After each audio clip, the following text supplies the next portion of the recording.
Back in downtown Mankato, the Mayo Clinic Health System Event Center. Glad you're with us here on Flow Hockey TV and KEYC Circle. Also, we are up in Duluth this weekend, so we welcome all the Bulldog fans up in the Port City watching us on My 9 Sports.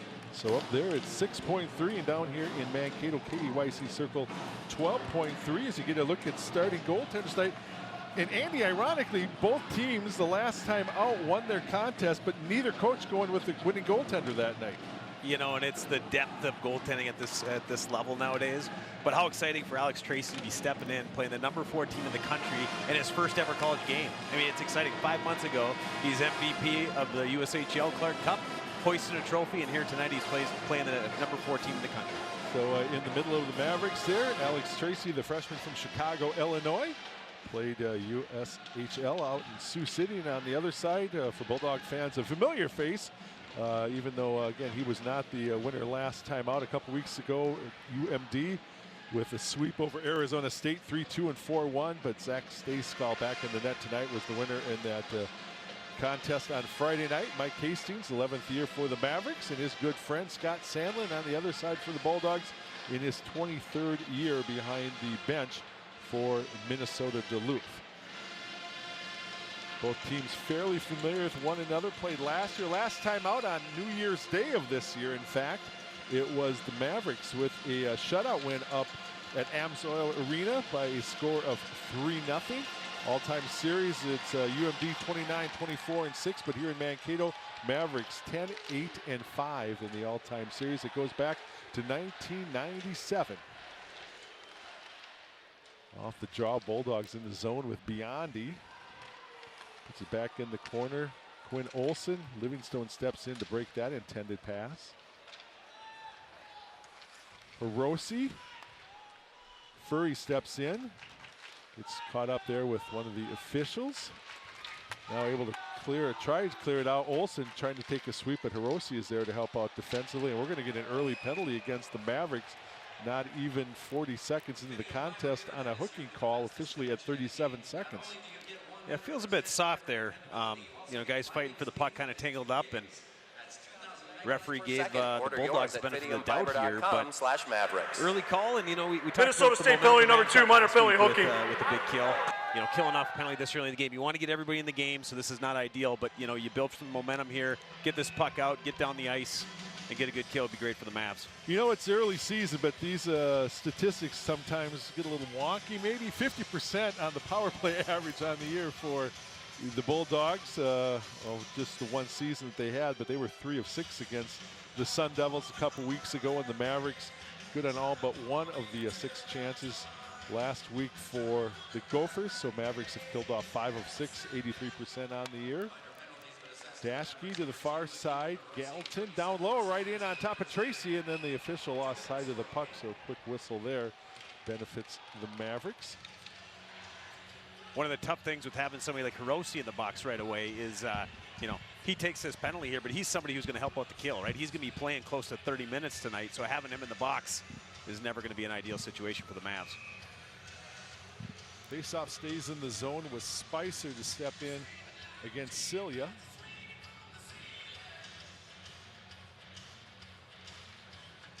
Mavericks will get this draw as Livingstone behind the net sweeps it along the boards, but at the point it's held.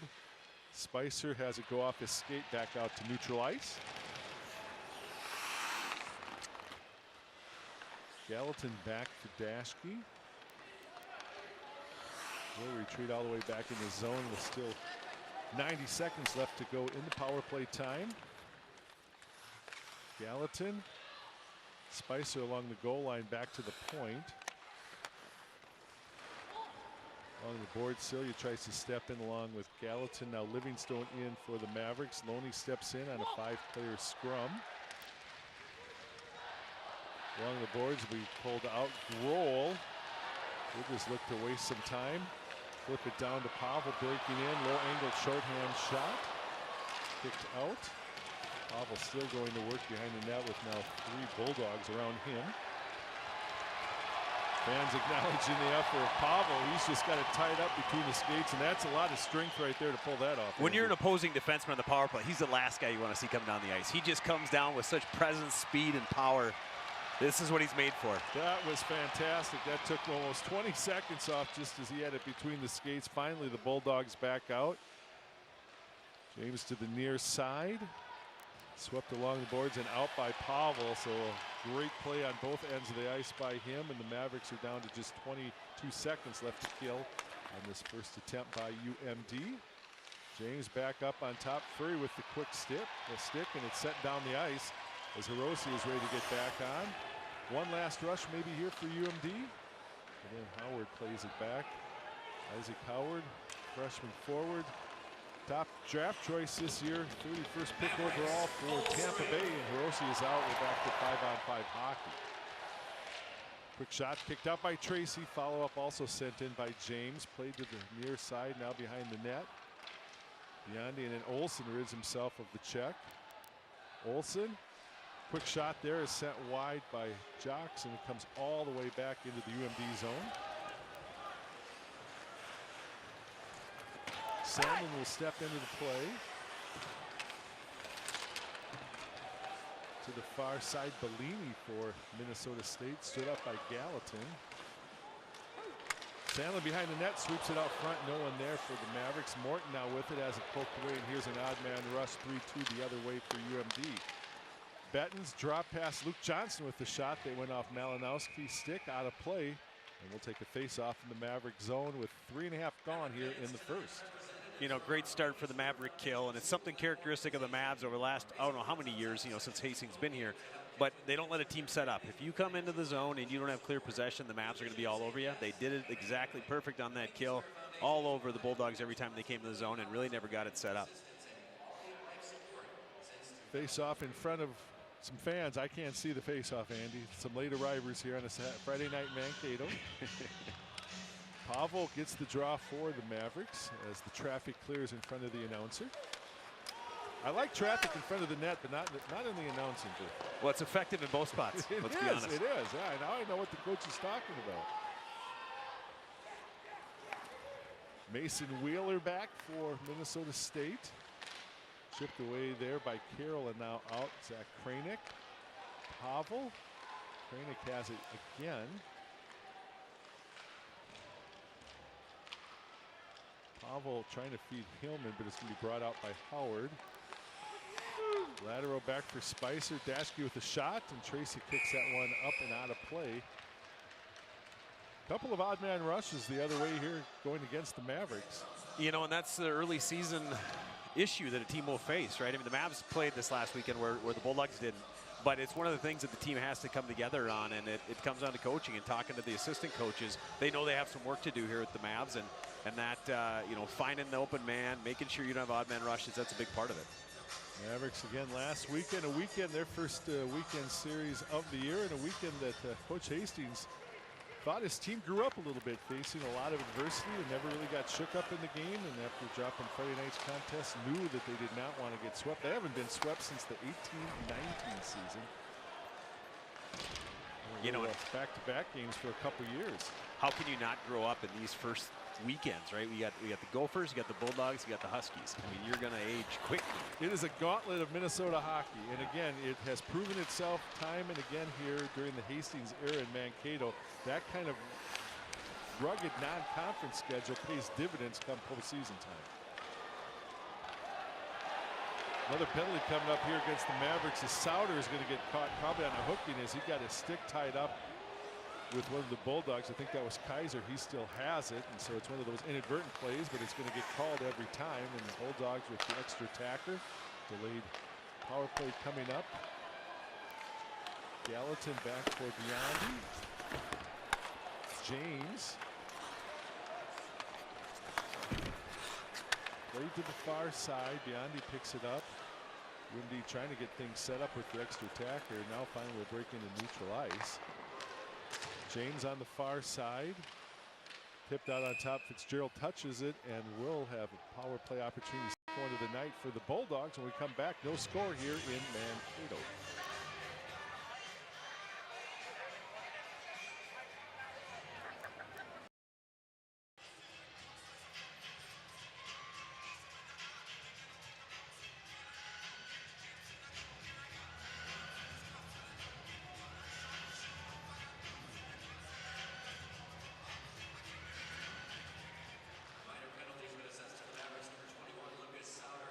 Sauter off on the hooking call at 5:30, and so the Bulldogs go right back on the power play opportunity.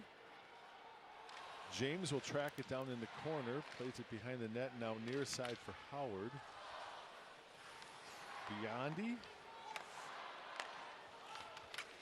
Isaac Howard has it tipped away by Celia, and he sends it down the ice.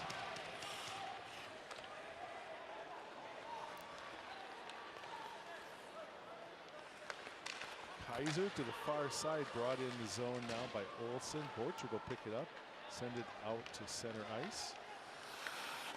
Blake Biondi carries it in, dropped off. James to the far side, but off a skate. Quick shot there that's kicked wide defensively by Carroll. Olsen really didn't cleanly accept that pass. Biondi trying to feed it up on top. The Mavericks down low to break it up. Still loose, and now it's sent down the ice by Borchard. Pretty effective penalty kill, but you know, a lot of those early power play opportunities, I think it's always been better when most teams get a line or two under there, and you're still trying to go to specialty teams pretty early in the contest here. Yeah, and the puck's been on the wall. That's going to be an interference call as Dashke's going to go as he dropped Grohl on the play. And so we'll go 4-on-4 for 40 seconds. I'm guessing right now Lucas Sauter is a happy man, right? I mean, the penalty was fairly innocent that he took, but the penalty he took down behind the opposing net. Number 10, Minnesota Duluth, 2-minute minor for interference. You're from your coach, right? There's not a lot of upside to getting your stick in there. Even if you bust that puck loose, there's really not much you're going to get out of it. So 4-on-4. We'll see what the Mavs can do here. Take another look, call right there as Dashke got tied up with Grohl on the play. Interference brings us 4-on-4 hockey, but Bulldogs win the faceoff in the zone. Lateral over to the far side, and that shot taken by Jocks, tipped wide out in front. Loose puck that Carroll will now pick up and carry for the Mavericks. You get the feeling here that the refs are calling this tight, right? They're already setting a precedence with these 3 calls. None of them, to me, were clearly obvious penalties. Uri has it poked away by Darian Goetz on the play, and the Mavericks with Bellini, now Carroll. Mavericks will just set up as Sauter is going to come out of the box, and the Mavericks' first power play of the night will be an abbreviated one with 1:15 remaining. Carroll, and that one's picked up.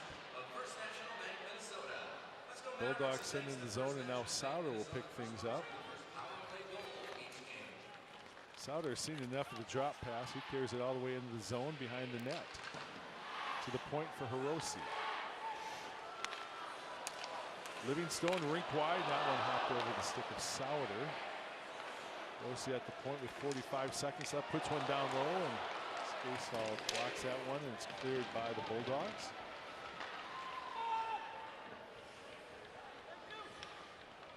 Both teams looking a little jittery on these early setups, right? Not quite clean puck movement.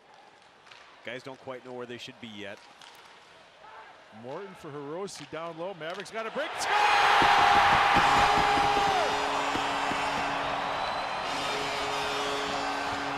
Bulldogs got caught up along the blue line. The Mavericks saw it, recognized it. A couple quick passes, and Celia puts the Mavericks on the board with a power play tally at 8:29.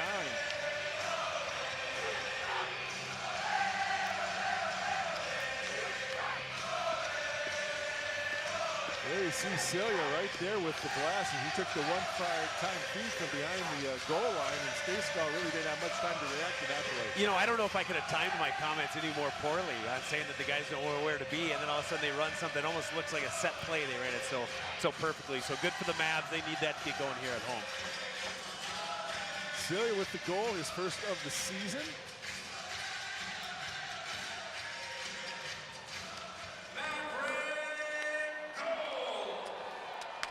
Maverick, first time this season they have scored the first goal in the contest. Gophers had scored both goals in the contest last weekend. Hirose and Borchard on the assist. Mavericks back to work one more time with Hillman in front. And that shot by Sykos is held on for a faceoff. Fans with that power play goal, fans sitting in section 202 First time we've got to see some players right up tight on the Bulldog goalie here. One of the keys for the Mavs, and that's going to be that traffic. It's one of the things we've come to know about the Mavs the last couple of years, but we didn't see the first game against the Gophers last weekend. So going to be a focus here the rest of the night. In fact, that was one of the keys. I don't know if we've gotten to those yet tonight, but play in front of the net, and that's that kind of traffic that Coach Hastings likes to see. Mavericks get the draw. Is that ever not a key for Hastings? It's, you know, it's pretty consistent up there. A lot of times it's that. You're going to see the goaltender come up a few times. That was on there tonight because obviously with Tracy getting his first action.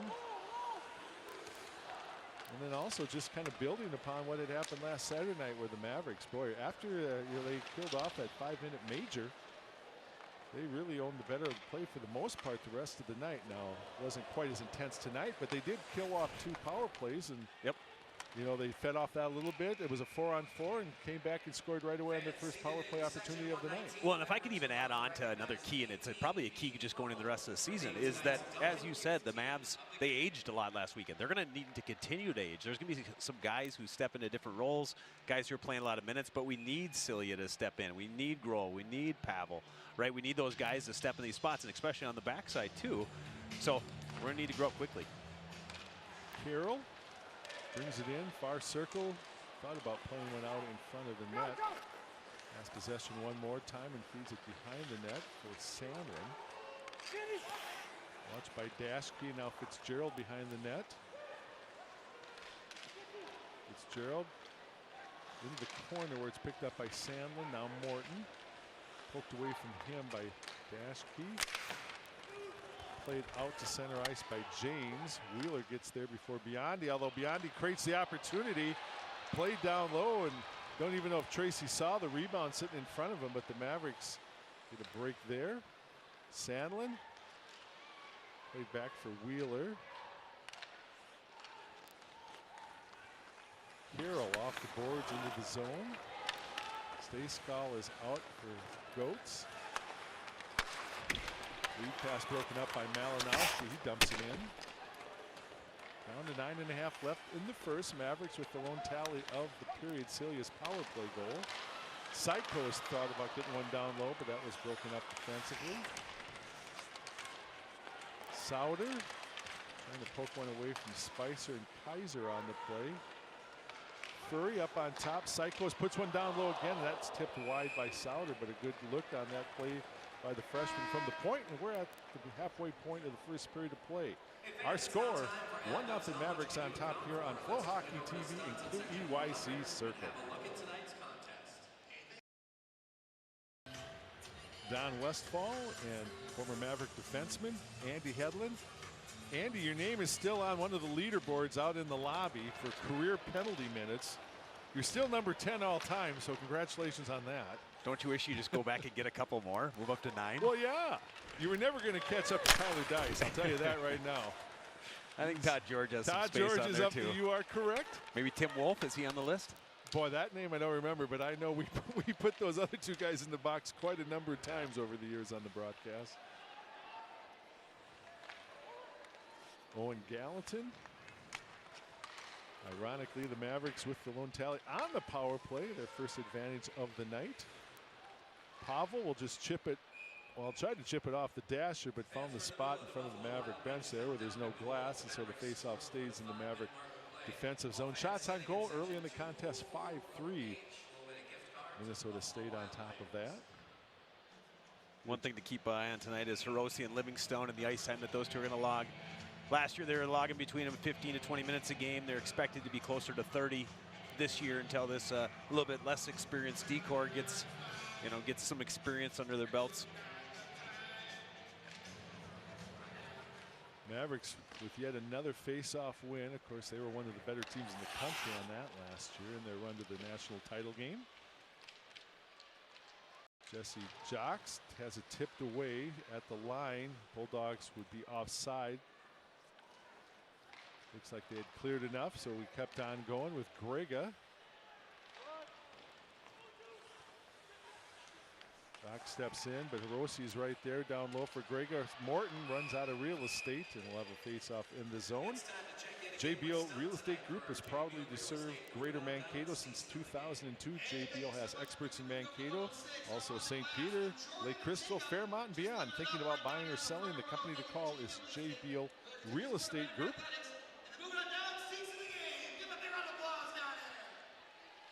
As this period's gone on, we've seen a few less of these odd man rushes against. It'll be one of the adjustments I can guarantee you. Mike Hastings is going to talk to him about in between periods. We can't give up odd man rushes. Bellini will step in to keep the play in the zone for Minnesota State for Fitzgerald.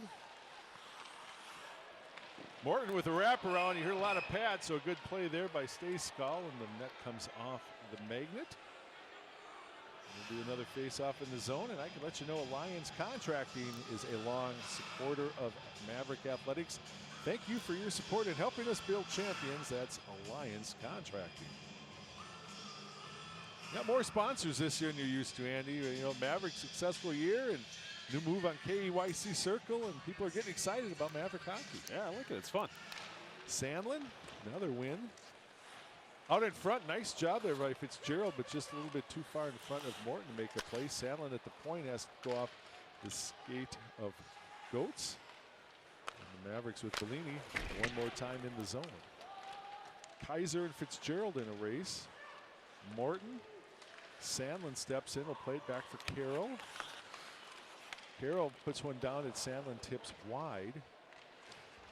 Bellini out in front, one-timer, good look there by Sandlin, and a nice job on the feed by Bellini, and turned aside by Stayskull. And the Mavericks, ever since that power play goal, they've definitely owned the better of the offensive opportunities.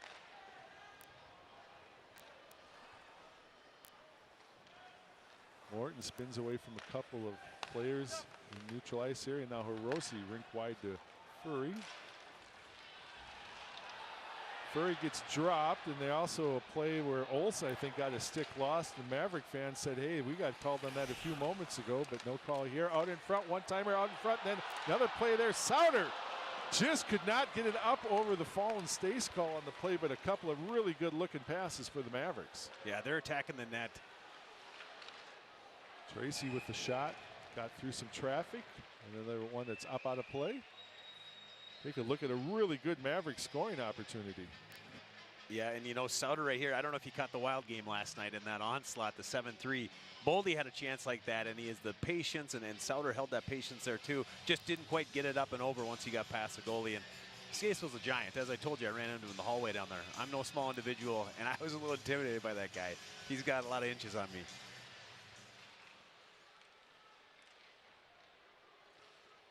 Mavericks with the draw. Goal scorer there, Celia, able to get it ahead for Grohl. Played along in front of the penalty boxes, and Celia digs it out of some traffic. Between the circles, a score!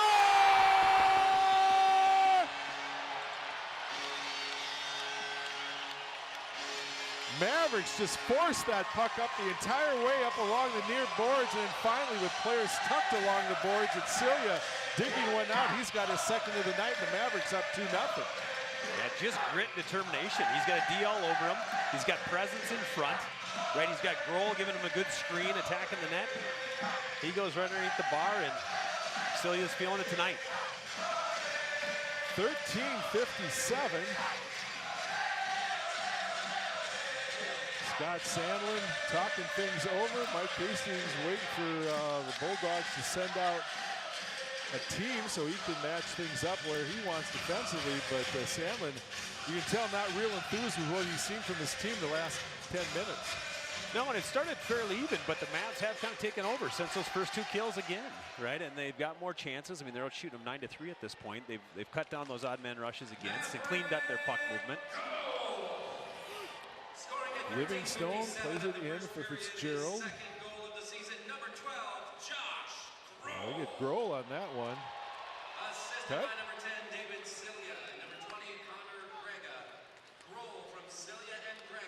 So the Mavericks, nonetheless, still with the 2-0 lead. Now Livingstone will play it to the far side. Morton. Morton in the corner plays it through the crease. Hiroshi right along the goal, and up on top. That was a good look by Kranick down low through a lot of traffic. And now here comes UMD the other way. Livingstone off the boards to clear. Daschke played back for Goats.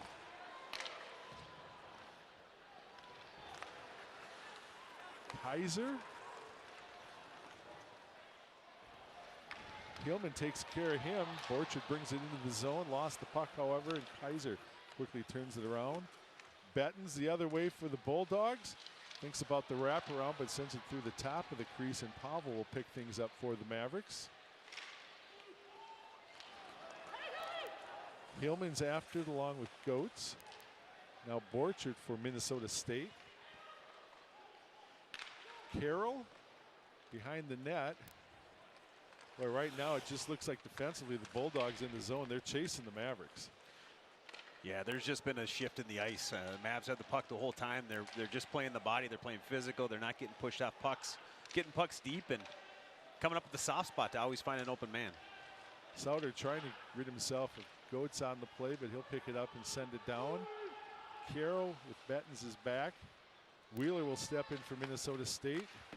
Tipped in by Borchard. Down to 4 minutes left to go in the first. Again, Mavericks on top 2-0.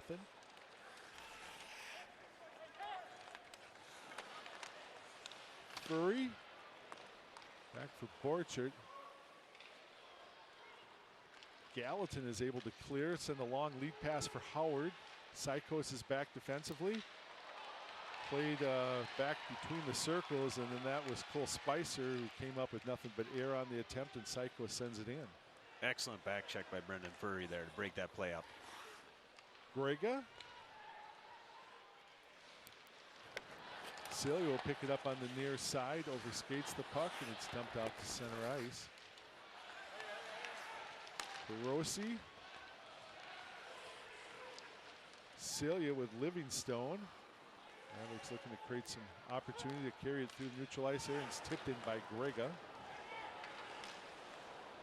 Narchuk to the far side for UMD. Grohl will catch up to it, sends one wide of the net. Livingstone from Morton. That one got blocked out in front and played back the other way. Milmuck unable to get enough speed to rid himself of Hirose. Jake Livingstone. Hirose lets that go to clear the zone. Daschke ahead for Loney. Now Luke Lohheit. Fitzgerald takes a stick up in the head, but no call made. And now there's a hit from behind, and that one, Fitzgerald goes and the hands up. The Mavericks will come back with power play. We'll have to see if the officials want to talk this one over. We'll take a break. 2:19 left to go in the first. Mavericks on top, 2-0.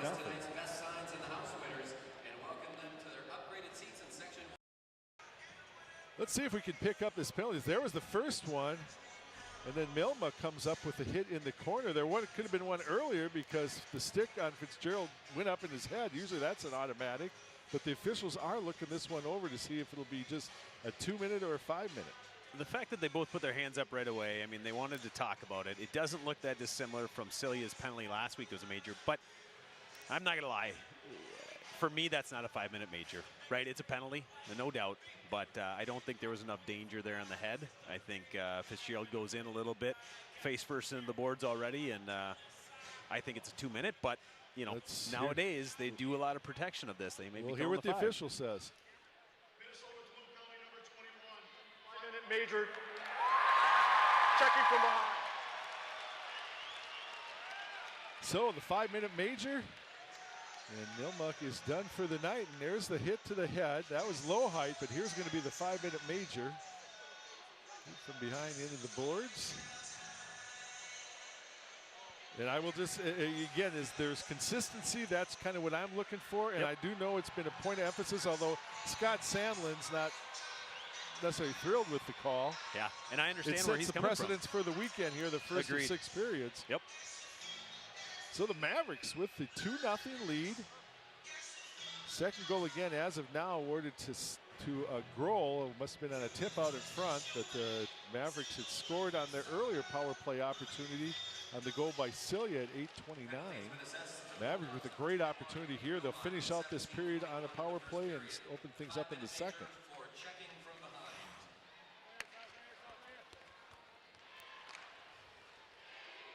Orchard tries to work past Daschke. Behind the net, out in front, here comes Morton, quick look. First one is blocked, still between the circles. Mavericks can't pick it up and finally play it back to the point, but Morton was all alone out there. Had some time to work, he has it again. Orchard behind the net got caught up with the goal. Morton, Hiroshi, near side for Livingstone. Right in on net, tipped there by Orchard, and it's covered up on a really good save by Stejskal. Both the save and not giving up the rebound because the Mavericks were looking weak side with Morton. Yeah, and you see that there with Livingstone opening it up and looking for that kind of shot pass across the seam. Looking for Borchardt just to slam it in there on the back door.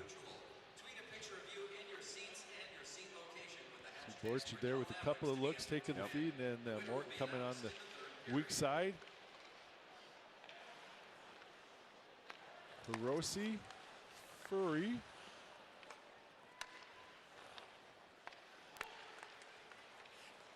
Furry has it poked away by Cardeloni on the play. Sandlin trying to feed one out in front. Cecilia breaking in. That clearing attempt gets caught up the official, but actually Loney gets over there quickly to send it down the ice. And this will take us down to about a minute remaining here in the first with 3:40 left to go in the power play. That, of course, will extend into the second. Hiroshi, Cecilia, Furry. Cecilia one more time. Hiroshi, Grohl. Off the skate, Furry is there. Furry, Hiroshi, top of the slot, puts one down low, rebound to the weak side. Furry there, trying to feed one through to Celia, but it's picked up and sent down the ice on a nice defensive play by Olsen. The Mavericks will regroup with their second unit and one more opportunity up the ice to try to convert on the major power play. Souter in the zone with 20 seconds left. Back up on top, Carroll holds. Livingstone, Morton, Carroll with 10 seconds left. Down low, weak side, score! Lucky bounce there for the Mavericks, and Livingstone with a lot of time to work took his time. Stejskal had to honor the shot attempt on the far side, but when the carry came weak side, Andy and Mavericks go up 3-0. Well, but there it is. It's net front presence. You have Cade Borchardt setting up shop right in front, setting up a good screen. You get pucks to the net and good things happen. This is how a power play is designed. Great net front presence. You got a D work in the backside, picking up rebounds. I mean, that's textbook right there for the Mavs. Livingstone, his second of the season. Mavericks are 2 for 2 on the power play, and after an even first 5 minutes, after Celia's goal, it's been all Mavericks here in the later portions of the first. Shots on goal right now, 14-3. Mavericks are 2 for 2 on the power play as Livingstone again his second. And we are at the end of 2 periods of play, or excuse me, the first period of play. And again, Livingstone his second. Celia with the goal, unofficial right now. Also Grohl with the goal. And the Mavericks 3-0 on top after 1 period of play from Mankato. We'll take a break. When we come back, it sounds like we'll be joined by David Celia. We'll hear about his goal and more. Mavericks on top, 3-0 after 1.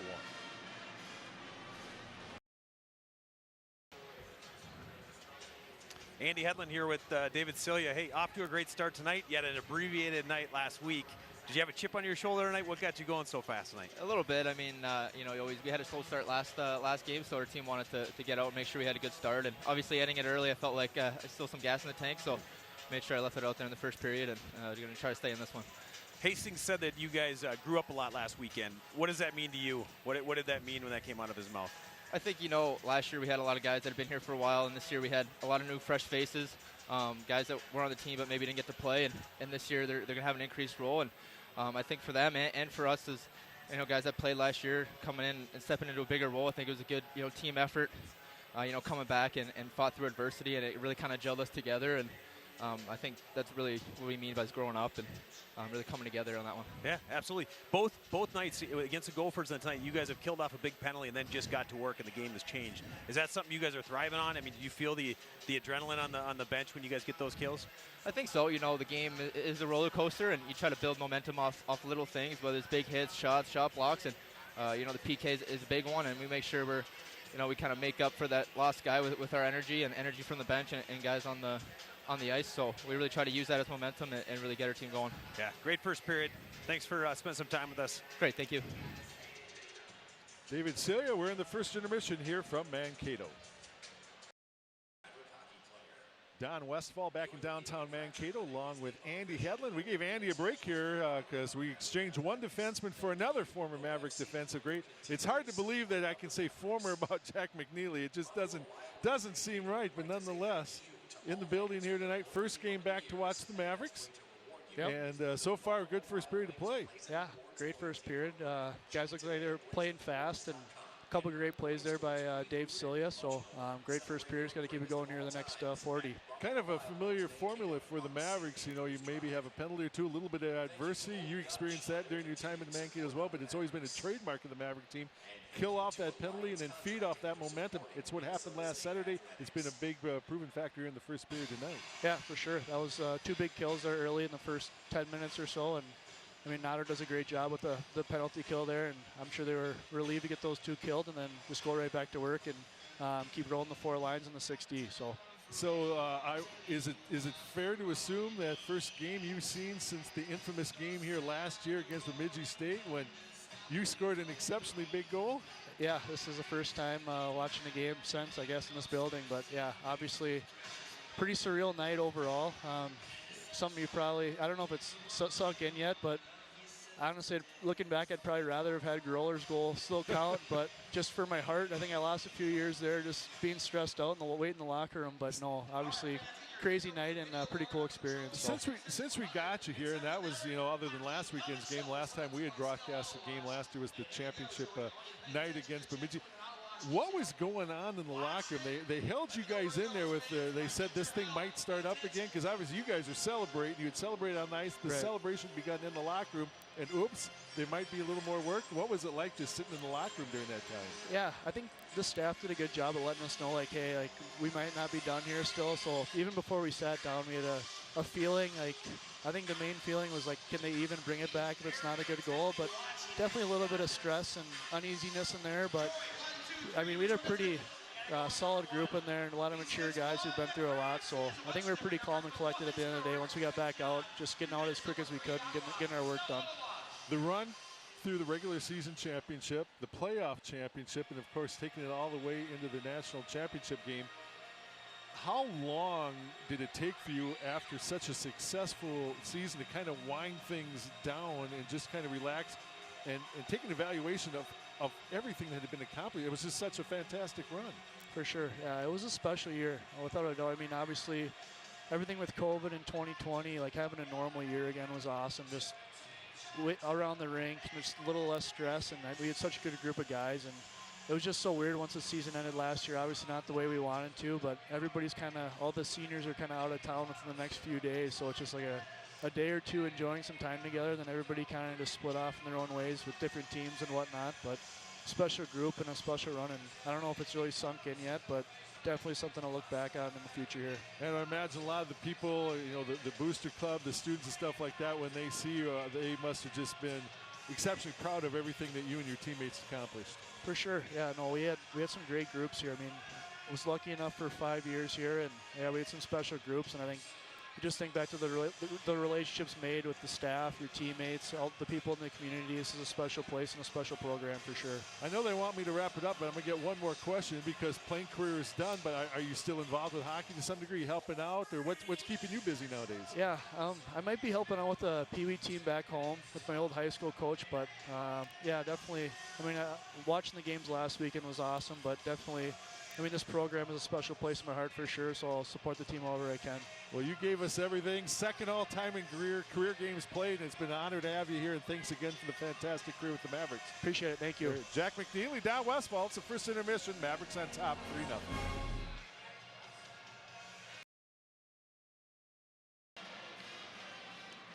Don Westfall along with Andy Hedlund back here in downtown Mankato with a few thousand of our fans, and they were entertained. A 3-0 lead for the Mavericks. Yeah, you know, right after I said that they weren't connecting very well, what a play right there. Tic-tac-toe, get the puck down low, board chart back up the middle, and Cilia makes no mistake. You know, here, we thought it was Cilia's goal, just out battling. He said it was going wide. Grohl has great net front presence, gets the tip. And then, like we said here, just a textbook power play. Guy in front, getting the puck to the net. Livingstone making his living there on the back door, right? That's a tough one there because it's just 5 seconds left in the period when Livingstone scores. And so the Mavericks, I mean, not every night this stat lives to really have a lot of validation, but in the first period, the Mavericks outshoot the Bulldogs 15-3, and it was that kind of period for the Mavericks after they killed off that couple of power plays. Once they started scoring the domination, we were in their end of the offensive side most of the first period. It was a great 20 minutes for Minnesota State. Well, and they still have 2:41 on a power play here if they can keep things rolling and keep that momentum going the right direction. I would imagine it had to be somewhat of a spirited discussion in the Bulldog locker room because Scott Sandlin is not, his Bulldogs just normally don't get dominated like that, but we'll see what they come out with. And again, as Andy pointed out, they still have to kill off power play opportunity on that major taken by Milmuck, and there's still 2:20 left to go as we open up things in the second. Yeah, I'm glad that Celia, before we got him on air, he said, no, that shot was probably going to go. It looked good from our angle up here, but it was going to go wide. So Grohl picks up his second. Again, Livingstone his second, Celia his first back in the first. Hiroshi, Livingstone fires one off the fallen defender and Dashkey. Trying to feed Morton, but that was tipped away defensively out in front and played back to center ice.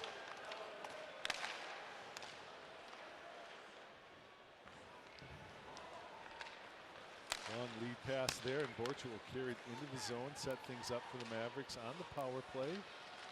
Behind the net, has it forced away from him, and a nice job defensively there.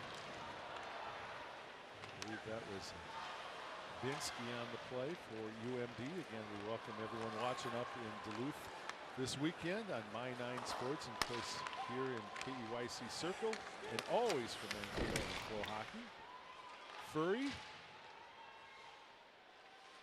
Celia for Furry, back to the point. Carroll is there. Grohl.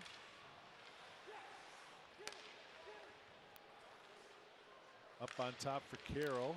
Puts one down low, still low. Sandlin can't get there. A follow-up by Grohl, and a nice blocker save by Stayskal. And now a penalty coming up. It's going to be UMD taking one again. A hit along the boards. Mavericks with still 42 seconds left of the major, but they elect to keep playing versus getting the opportunity. Saving some time on the clock. Carroll up on top for Grohl. Fires one off the body. Carroll. Mavericks do have the extra tackle with the empty net. Played off Grohl. He took a stinging on the shot there from Furry. 20 seconds left in the mage, but the Mavericks will also extend this with another UMD penalty. Carroll down low, and that one weighted great by the defenseman. Bodarchuk fell on the player, dropped down to block it. Carroll deked him out, got a good look off. Stayskal was there for the save. And then as it's touched by the Bulldogs, Bernardchuk is going to come to the box. You know, every team has a different philosophy there, right? And you alluded Minnesota to it. Duluth But do you penalty give them number the puck, 19, minor penalty, high take the sticking. longer 5-on-3? Do you extend it out longer and you just continue to be, one player up? And you see he gets the stick up, right? He gets it up on the chin on Grohl. And, there was one earlier there with Fitzgerald before he took the hit to the head. And these guys have set a precedence. They're calling every one of those. So Bodarchuk is off on a high stick at 2:29. Mavericks 5-on-3 for a few more seconds here. Score!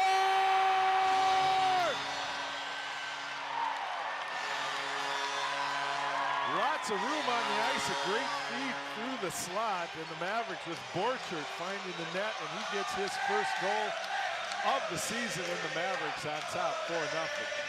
When Jake Livingstone gives you a pass across the seam, you need to have strong bottom hand pressure. He zipped this puck through. Borchard catches it, but man, did that puck come through there quick, and Borchard makes no mistake about it. Goes right under the bar. As big as Stayskal is, you just can't cover that much net that quickly. 2:34. Borchard again, his first of the season. And Milmuck is ready to get back on the ice. And the Mavericks convert with a couple of scores there on the power play, especially with the extended 5-on-3 opportunity right at the end. The Mavericks convert, and it's a 4-0 game. Here comes Morton, low angle shot. Played over to the far side. Still down low. Hiroshi gets the second assist on that goal. To Borchard again. Livingston Hiroshi from Borchard, his first of the year. It's 4-0, and the Bulldogs have dug themselves quite a deep hole here on the road in Mankato on a Friday night as Borchard comes back in. And Morton left off for Borchard, but it's picked up by Olsen. Played into the corner. Dashke along the boards. James now has it. You can almost, Andy, anticipate the hand will go up pretty quickly against the Mavericks on a call if something gets close. And it just tends to work out like that at times in hockey. We'll have to see if that indeed does happen, as the Mavericks have scored 3 power play goals in the first 22 minutes of the contest. Laid down, an icing call. You know, I think the frustrating thing when you're Sandlin and the Bulldogs here is you haven't really got a chance to get everybody in the lineup. You haven't got a full line out there. You haven't even seen this what they call OBJ line here, this top line for the Bulldogs. They haven't really got a chance to be out there together. They've been killing for what feels like half the game, and then if they're not killing, they're coming off of a kill, so you don't always have the right lineup. So. And this deep into the game, isn't it going to be kind of hard to turn that switch back on when you've spent so much time and energy on a kill? I would think so. And I mean, you just see the way the Mavs are moving the puck. And the other thing is, too, not all the Mavs have been on the ice because of these power plays. Not everybody gets to participate. So it'll be good here if both teams can get their regular lines going. And but the Mavs obviously are not unhappy with how things have gone so far. Near boards, Olsen trying to get away from Pavel on the play. Olsen again with it. Now Hillman steps in, so the Mavericks pretty aggressive on the forecheck. Kaiser will play it along the boards and out, but Malinowski will send it right back in. Dashke with a long lead pass ahead. Olsen carries it in, trying to work around Livingstone on the play. Wide of the net as Sykos ties up with Olsen. Pavel. Campbell Sykos. First goal last weekend, long lead pass. Pavel tips it in. And it's going to be an icing call the other way. Going against the Mavericks. ISG, a long-time teammate of Maverick Hockey and MSU, is proud to design spaces where champions are made. That's ISG. ISG, speaking of that, Darren Blue back with me tomorrow night for the Saturday night contest, the second of the 2-game series between Mavericks and Bulldogs. And then Andy, you're back with me in a couple weeks when the Mavericks open up play in CCHA in defense of their regular season championship, Bowling Green. Yeah, and I don't know that I haven't been in the booth for sure for a Bowling Green game. I think I was in the building when they had a comeback win against them a few years back. Was that the championship game that I think night? it was. That was kind of exciting. It was. Nick Rivera on the goal in overtime. Played off the boards, down low, and Livingstone picked it up and lead the Mavericks out. Francis, it's the corner for Luke Johnson. Grega steps in, Mavericks hold with Celia. Celia weaving through a lot of traffic. Poked away. Here comes Livingstone down along the goal line, looks for a wraparound. Baseball had the blocker down on that play. Sandlin unable to cleanly take that pass from Fitzgerald and played out to center ice. The Mavericks turn it around now. Sandlin. Here come the Mavericks with numbers in the zone. Morton Hiroshi still has it.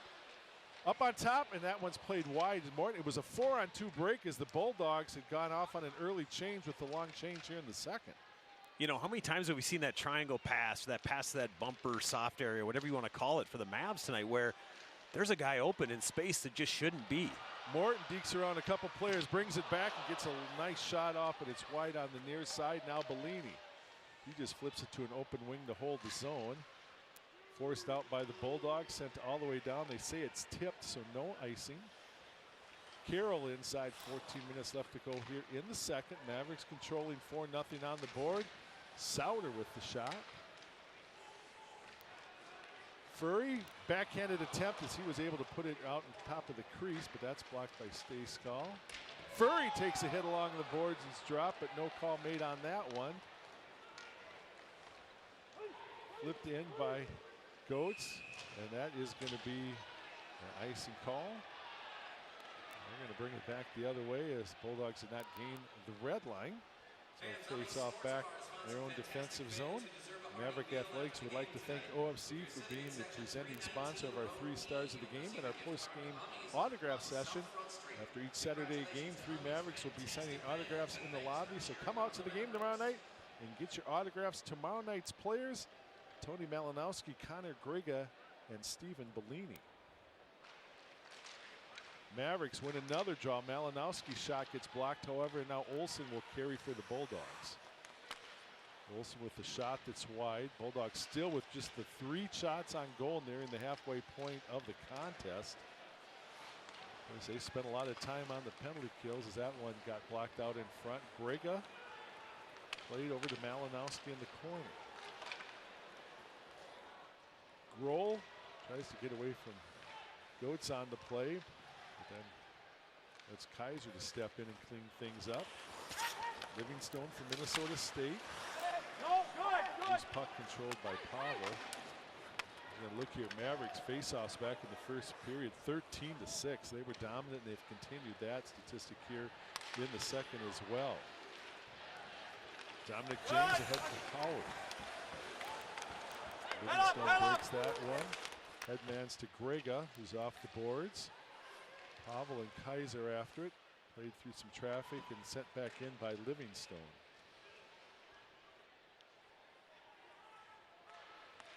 Daschke for Isaac Howard as he's watched by Hillman. Howard, the first round draft choice, tries to bring it into the zone along the near boards. Poked away. Kranick for the Mavericks.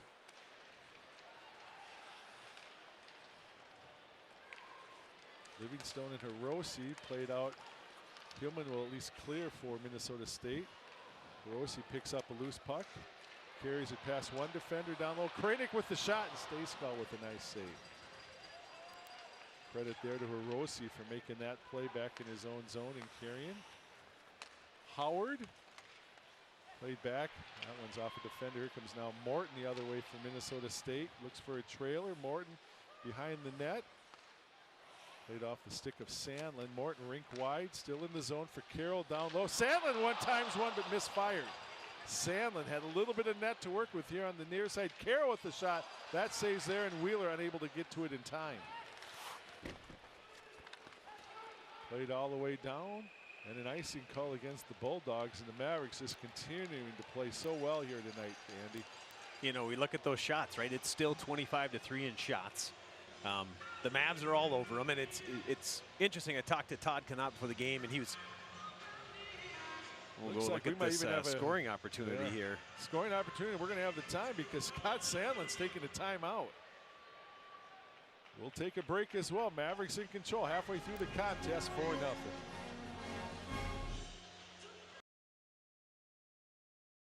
For a 6 o'clock pregame, 6:07 face-off game 2 between these two clubs. Mavericks on the road for first time in their full series in the regular season. Of course, they've already had the exhibition game in Omaha and opened the season at Mariucci with the Gophers. But next weekend, travel up to the Granite City of St. Cloud to take on the Huskies before returning home 28th and 29th for Bowling Green.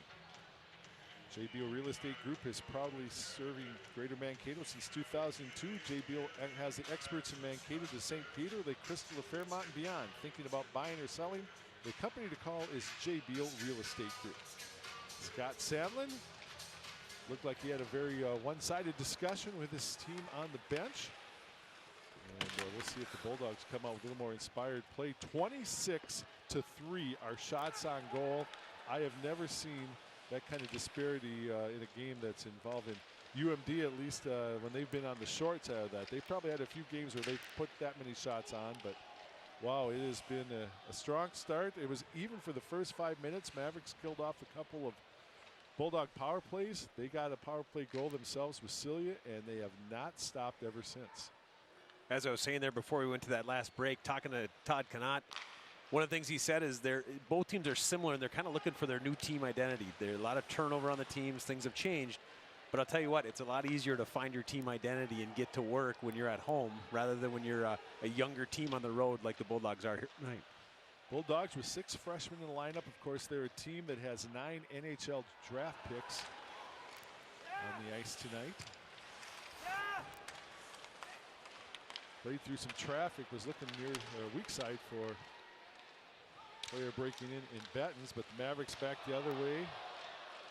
That was a diving play there on the shot by Celia. Still loose down low and now picked up and cleared by UMD. Malinowski for Sykos. Played ahead for Celia. And they're going to say that was not tipped, and so an icing call back the other way going against the Mavericks. You know, we've got a chance to see Campbell Sykos a bit here, and he's one of the players after that first weekend that I know the Maverick coaches were pleasantly surprised with, you know, how quickly he jumped in the lineup and how well he played against the Gophers. So good to see him having some early success.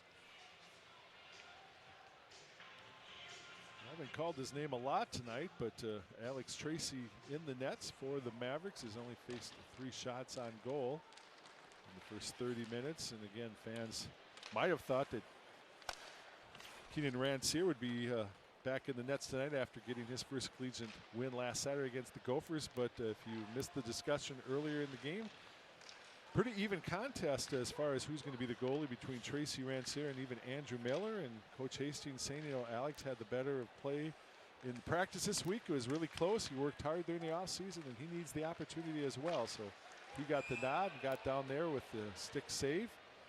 They're going to wave everybody off and keep the face-off in the circle as the Bulldogs looking to create a low-angled opportunity. You know, and Tracy had some short, quick opportunities right away where there's a little bit of traffic and there's kind of a scrum almost to start the game. And I was happy he found some shots early. I thought he was going to settle in the game. And like we can see with 3 shots, he hasn't seen the action since. Right there, getting run into on the post has been about all he's seen. We'll take a break here in Mankato. Mavericks on top 4-0.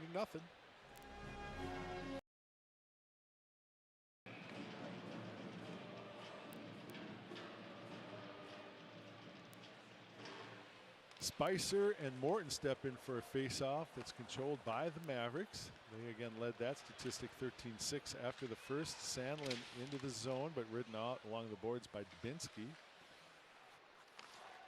Howard able to clear. Chipped here at center ice. Mavericks with Morton.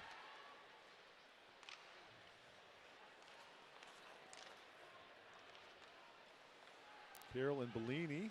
And it's now played into the zone as the Mavericks are going to start a change.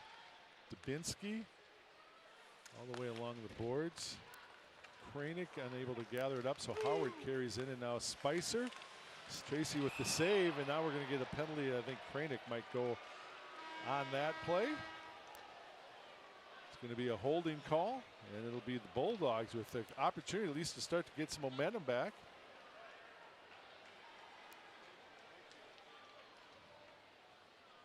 Kranick is over, and he'll get the box with 11:45.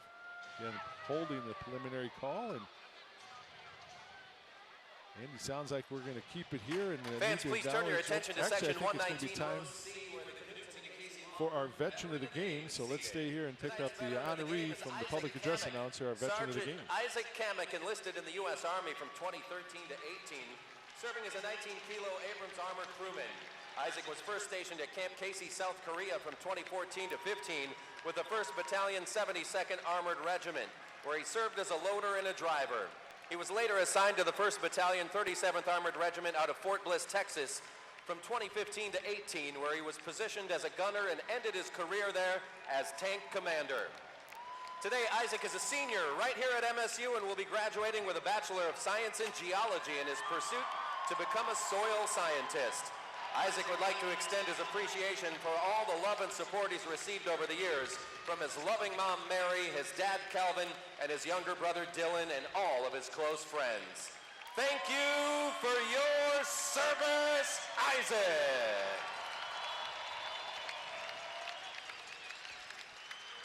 Our veteran of the game sponsored here in Mankato. We thank Isaac for his service and all those who protect our country. Kranick is gone for a couple minutes on a holding call, and so the Bulldogs desperately could use a power play tally here to start to climb back into this contest. Howard, Kaiser,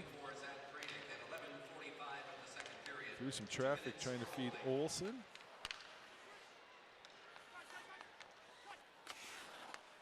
Kaiser for Howard down low behind the net. Olsen has it. Kaiser to the far side. James. And the Mavericks with a stick by Grohl send it down the ice. And UMD pretty content just to play it around the perimeter, but they're really not creating a whole lot of scoring opportunities. Well, we got to give some credit there to Celia and Grohl too. They do a great job moving up top, cutting off angles. You know, they're not going to give you that easy pass through the box, those two. Played back into the corner and then sent all the way down by Wheeler. 1 minute gone. Here's an opportunity. Mavericks Pavel, and that was a nice job by Gallatin to get a stick in there as they created the shorthanded chance. Gallatin the other way. Tracy makes that save. Puck loose on the far side. Now we're going to get a penalty, and it's going to be 5-on-3 as a cross check. It looks like it might be Wheeler who's going to go, and UMD will be on a 5-on-3 for 40 seconds. You know, Tracy getting tested there. Maverick defensemen, I mean, they had to do what they had to do to clean house, to get guys out of the way. Nobody got a rebound. You don't want to take a penalty there, but, you know, you're holding off the goal, and the Mavs have killed this off before and built momentum, and they're going to need it right here. Wheeler's gone at 13:05.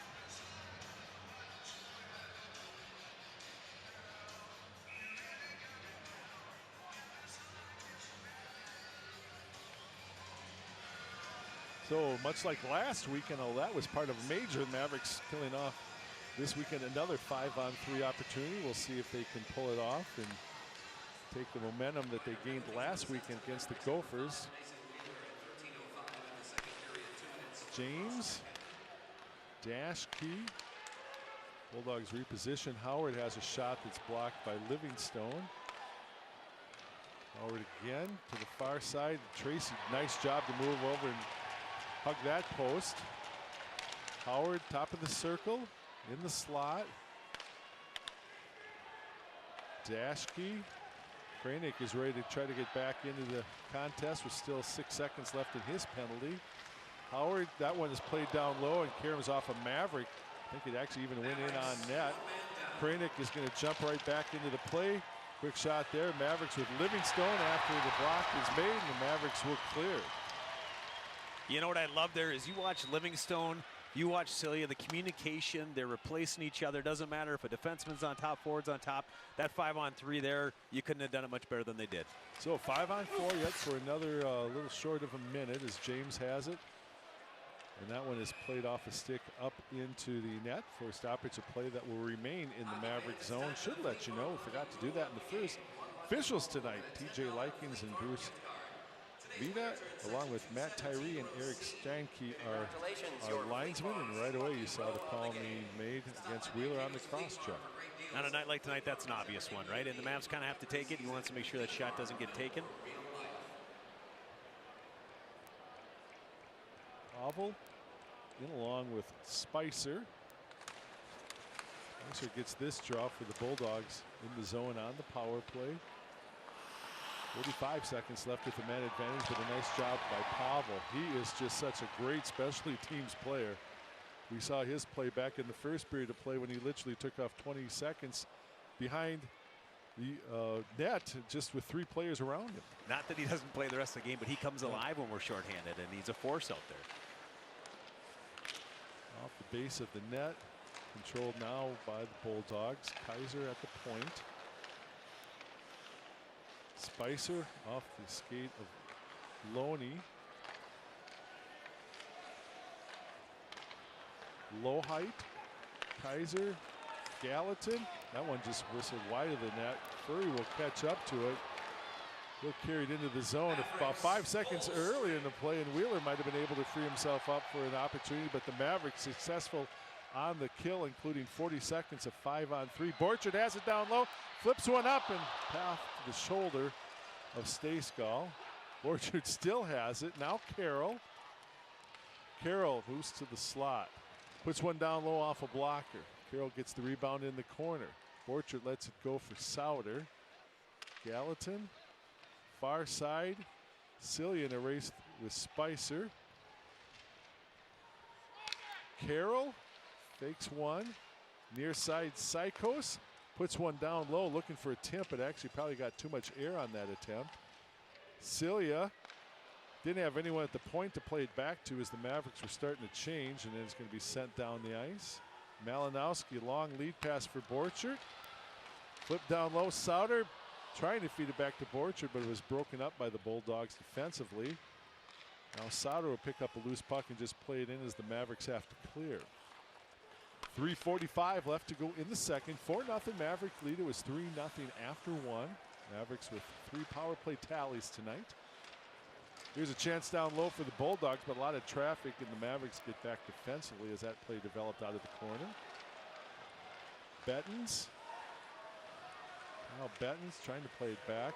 Broken up by the Mavericks. Near side, Dashke.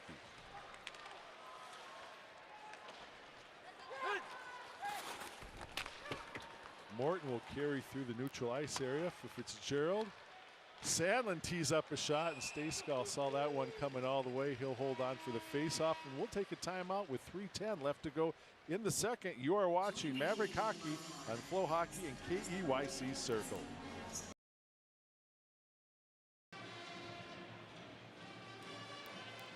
Former Maverick defenseman Andy Hedlund with us this weekend for the broadcast. Tomorrow night, another defenseman.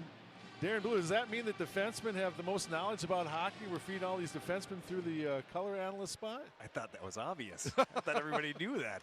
It's like the quarterback position in football, right? By the way, I need to tell you before I forget, congratulations to your Maple Grove Crimson last year. What a great high school season. I know it ended one game, well, it didn't end too soon. You got there. You just didn't get the last game like the local goal team short, here. but no, it was a fun year. Great year for you guys. Pavel down low with the look as the Mavericks are going to come with a power play opportunity. Bulldogs are going to go a man down again late in another period. They took one late in the first, and now it's going to be a holding call. That one's going to go against Will Francis. You know, it felt like the Bulldogs might have got a little momentum from their power play. They got some opportunities. They moved the puck well, but the Mavericks quickly squashed it. Penalty number 23, minor penalty holding. You know, we look at this here. The Mavericks are buzzing. They cycle. They move well, and you know, Francis has no choice but to kind of wrap them up. And tonight with these officials, that's going to be penalty every time. Mavericks get the draw. Livingstone along the boards. Mavericks just looking to establish things. Loney trying to step into the plate at the point. Carosi holds a little bit at the top of the slot, then it's cleared by the Bulldogs.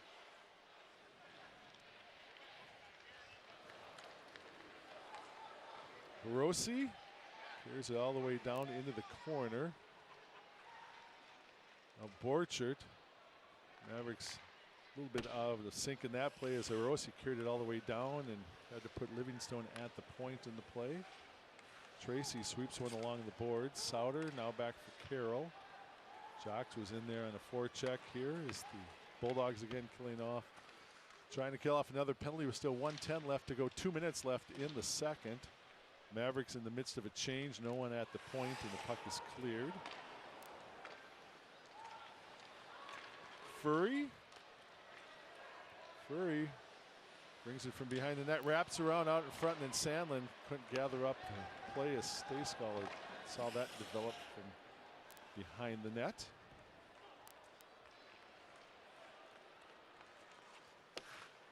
Carroll for Sandlin.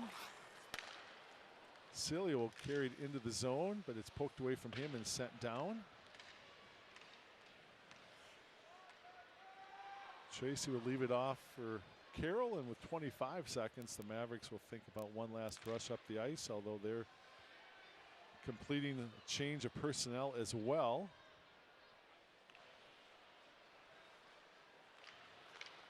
Carroll for Hillman. Andy Carroll gains the red line, drives it in, and we're down to a minute remaining in the second. Pavel up on top for Wheeler. Carosi. Wheeler as the Bulldogs back at full strength. Carosi down low, loose puck, score!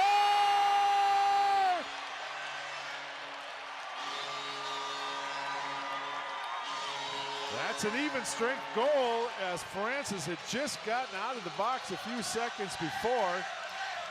Stayskull just could not dive back into the net in time to pull it out of the blue or the line, and then Pavel got in there. Gregor was down low as well. It will be interesting who here gets credit for the goal. Yeah, and that's one of those as a goalie, you're just looking at slow motion, right? You feel like you can grab it as big as Stayskull is. I'm a bit surprised they're not looking a little closer at it from up top. I thought it maybe hit a skate. Whenever it hits a skate, I wonder if they're going to look at it for a kick. Although I didn't think there was any kicking motion at all, but we'll see who gets credit. Mavericks with another goal late in the period to make it 5-0. As Gregor dumps it into the zone.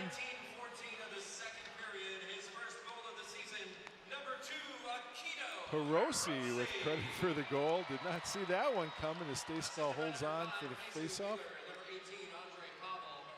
Pavel and Wheeler getting the assists on the play for Hiroshi, his first of the year. And for Wheeler, that's his first collegiate point on the assist. Pavel actually had a couple of assists last weekend against the Gophers, along with 6 shots on goal. Sykos all the way to the far side for Kaiser.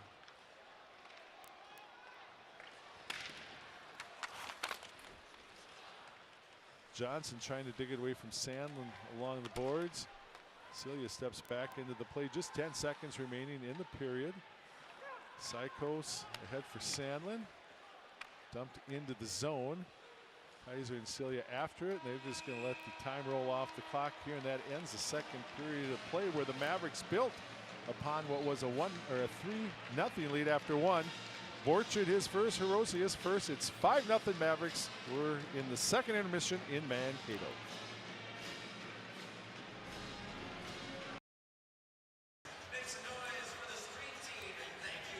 Andy Hedlund here with Cade Borchard. Hey, Cade, great period. Just want to ask you, it seems like you and Jake Livingstone have a ton of chemistry on that power play. You guys are connecting, and even when you're not scoring, it looks like you guys are looking for you. Is that something you guys work on often? Oh, yeah. I mean, anytime you put a player like that, I mean, he's so elite up there. And, yeah, he made a nice play to me there, and I was lucky to put it back to the net. But, yeah, I mean, we've been practicing, obviously, in practice. But, I mean, like I said, he's an elite player, and he made an elite play to me. Yeah, it was amazing of you to grab that, too. That puck coming across was coming pretty crisp, so kudos to you. Having a night like tonight with so many special teams, is it tough for you to find a rhythm, or are you thriving off the power play? Yeah, I think the power plays definitely gave us some momentum. I think I don't know how many penalties they had. They had the 5-minute there, and anytime you can get a power play, you need to get some momentum, even if you're not scoring. And we were lucky to get one there, or a few in this game so far, so we've been riding on the momentum of that. You know, talking to some of your coaches and saying that you guys are kind of looking for that team identity with the turnover from other years and you being an older player, what does that mean for you? What do you think your role is in finding that team identity?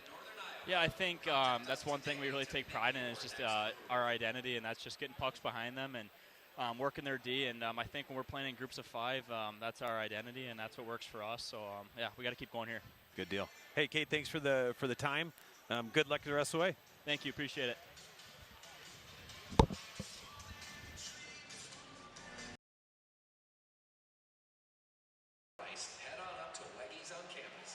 We're back in downtown Mankato. It's the second intermission, and the Mavericks in control in this one. 5-0 tonight on top of UMD after 2, and we have a few moments right now to talk to another former Maverick player. Used to seeing him on the ice. In fact, so much to the extent this guy sitting next to me has played more games with the Maverick sweater than any other Minnesota State player. Reggie Lutz, 175 games, 11th all-time in scoring with 116 points. It's good to have you in the building, but I'm going to be honest with you, I miss seeing you down on the ice. Yeah, it's a little different watching from the stand, but it's a fun environment. And like you just said, Jack, so we're enjoying it and kind of seeing a different side of it. And we've been having fun here tonight. So many nights you on that power play sitting weak side, ready to one time that thing in there. That was a patented play for you guys.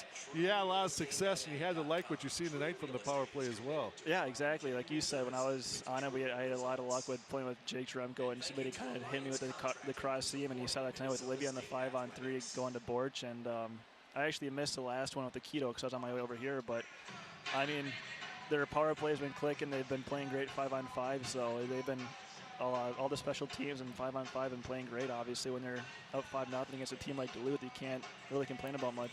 We just showed the championship banner from last year, the regular season. You were part of so many championship performances, regular season, Of course, the last year, the playoff championship into the game that never ended. We had to have some more from you, and then the run all the way to the national championship game. Have you had a chance ever to really step back and assess what you were able to accomplish, you and your teammates, over such a great career, or is it just hasn't been enough distance yet?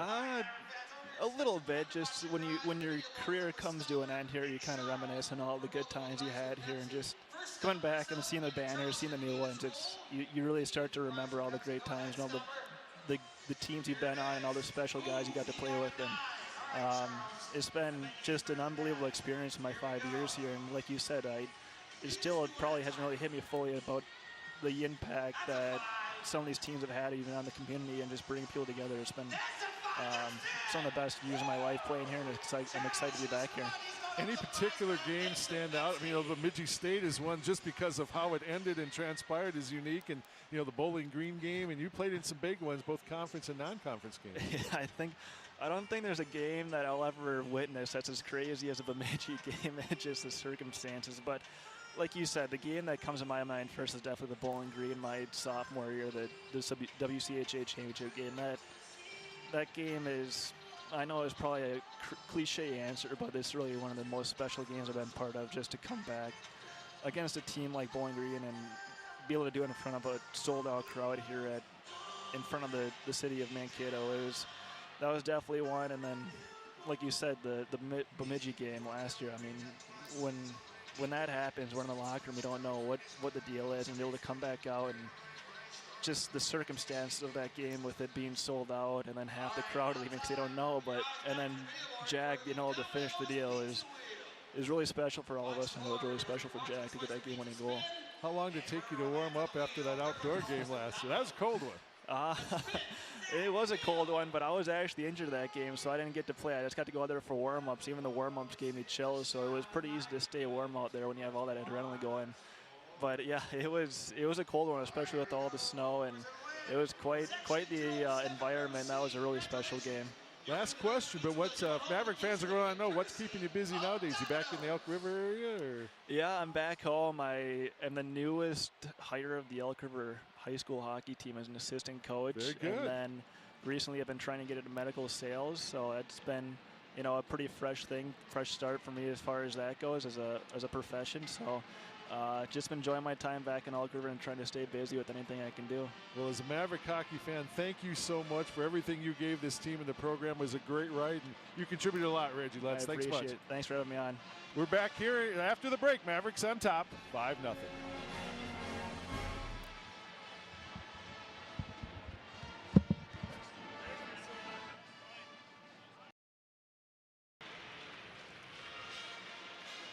Along with Andy Hedlund, Don Westfall back in Mankato on a Friday night. Mavericks on top 5-0. Andy got a few goals for you to talk about. Yeah, and that's the one I was talking to Kate about the break there with Livingstone snapping that across. And Borchardt and him have been finding each other.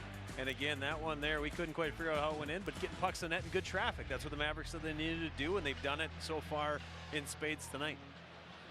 Alex Tracy in the nets, again, as you can see, making his first start. And probably the most striking statistic of the night, even more so than the 5-0 game, which, again, UMD is very rarely trails by 5 goals after 2 periods of play, but only 7 shots on goal in 40 minutes of hockey. That's just striking. I'm sure obviously Coach Sandlin and the rest of the group in the locker room not at all pleased with the performance tonight. We'll see if they can generate something, even if it's not so much getting back into tonight's contest. You're just looking to create some momentum into tomorrow night's return matchup as you look for a split.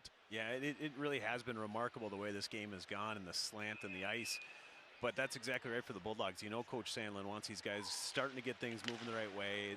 They're not going to win a game in one shift or one shot, but they have to start doing things the right way. And get some more pucks than that is definitely one of those items. Program with a lot of pride early in the season. Again, coming in after the sweep a couple of weeks ago over Arizona State, and they come into the contest ranked 4th in the country. Mavericks ranked 5th.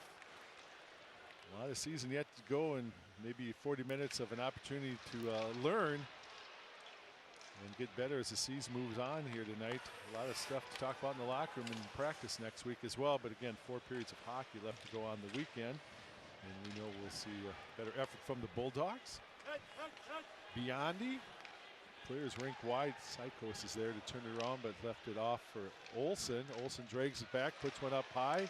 Follow up, picked up by James. Plays it out in front. Biondi unable to get a handle on it. Couple of good looks early on here in the third for UMD. Dashke poked away. Nice job there with the stick by Fitzgerald to take it away from Dubinsky. James back into the corner for Howard. Biondi takes it away from Morton. Morton comes back, however. It stays with the play ahead for Borchard, who clears.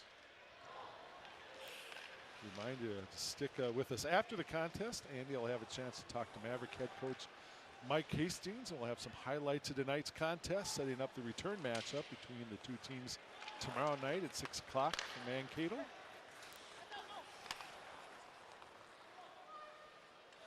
Morton comes back, controls for Minnesota State, Malinowski.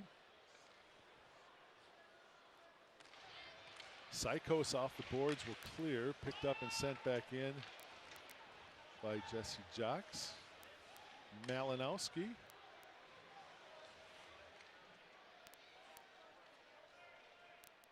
Everybody pretty deliberate at this time as the Mavericks will pick things up, carried out by Celia.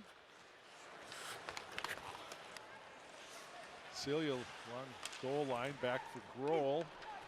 Gets past him, and the Mavericks are going to have to retreat back in their own zone. Hiroshi. You know, and the Mavericks are fine with this type of play, right? They'll let Duluth box it up and trap it up in the middle, and they'll take their time and be deliberate. Celia gets tripped on the play, and that'll be a power play coming up again for the Mavericks on a fairly obvious call. You know, back in the late 90s, early 2000s, that's just a good play. But nowadays, doesn't matter if you mean to put that stick there. You twist him up like that as he's coming through neutral zone. Number 21, Minnesota Duluth, 2-minute liner for hooking. It's an easy call. Hooking's the call. That'll put the Mavericks on the power play. You know, and that's that trap system where you're boxing up the middle, but you're a little bit more flat-footed, so it's tougher to angle, and you get caught in a situation where you're reaching for a puck, and you might trip a guy just like you did there. Milmock is off on the trip. Mavericks technically on their 7th power play of the night. Sauter out in front. Score!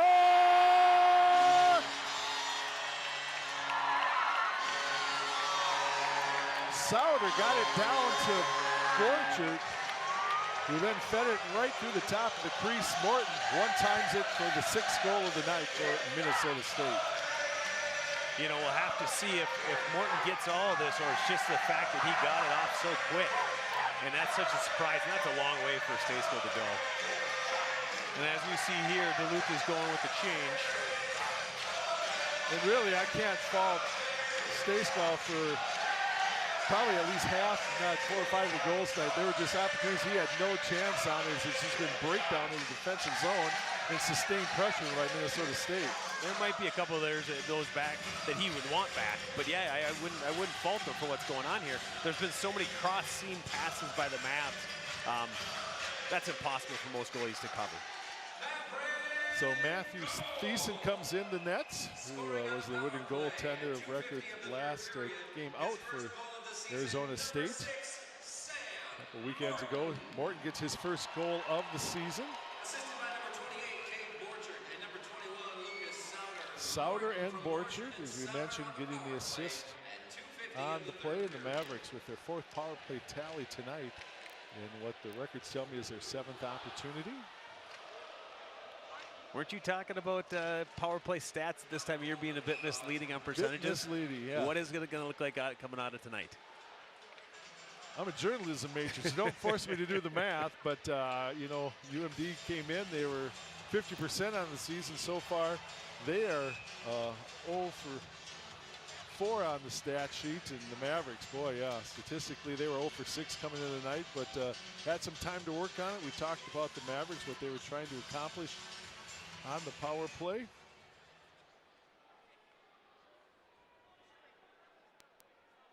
Mavericks good on all 4 of their kills tonight. Pavel.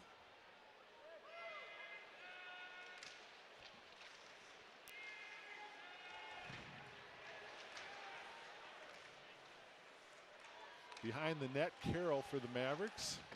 That one's cleared off the boards.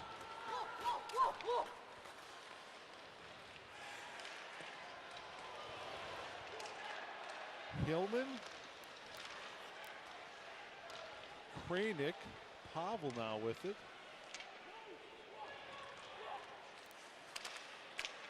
Hillman trying to force it behind the net. Kranick. Hillman puts one down low. That's off a body behind the net. Mavericks still in his zone. Hillman turns it around, trying to feed Pavel. Played out, and Carroll will turn things around for Minnesota State. Dubinsky near side. Dashke with a long lead pass for Kyle Bettens.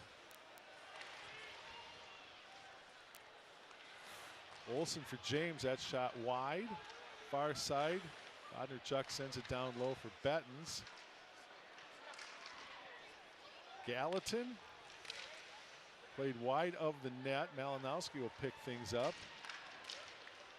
Played out by Celia, and he's in a race for the puck along with James. Celia trying to control. Bodnerchuk steps in. Olsen will pick things up for UMD. Played out of the zone for Gallatin. Near side, Biondi. Off the skate of Bellini, and the Mavericks will race after it. Howard and Grohl. Goetz still in the zone. Sandlin trying to feed Morton out in front, and a nice kick save there by Thiessen. Morton looking for his second. Played all the way out, but Livingstone turns it around. Sykos tips it away, and Howard will play it for UMD. Inside 15 minutes remaining in the contest. Morton played out of the zone, neutral ice in front of the UMD bench. Flipped ahead by Biondi. Morosi comes back.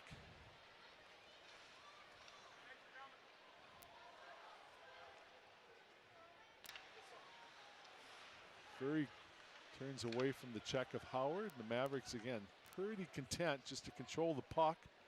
Take some time off the clock. Morosi. Sauter now with it. Played out the line and in.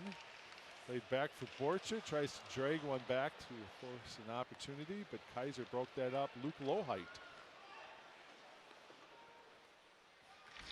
Livingstone in the corner with Sauter.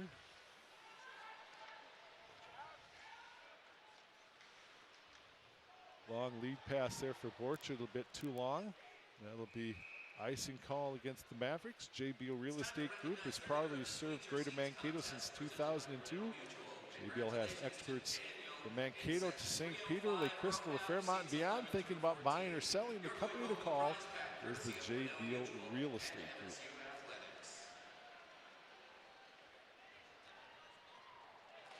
Face-offs after 2 periods of play tonight. Mavericks still in control of that statistically, 23-13 after 2. Furry steps in for the Mavericks. Poked away by Dashke, and now Bettens, who gets stood up by Hillman.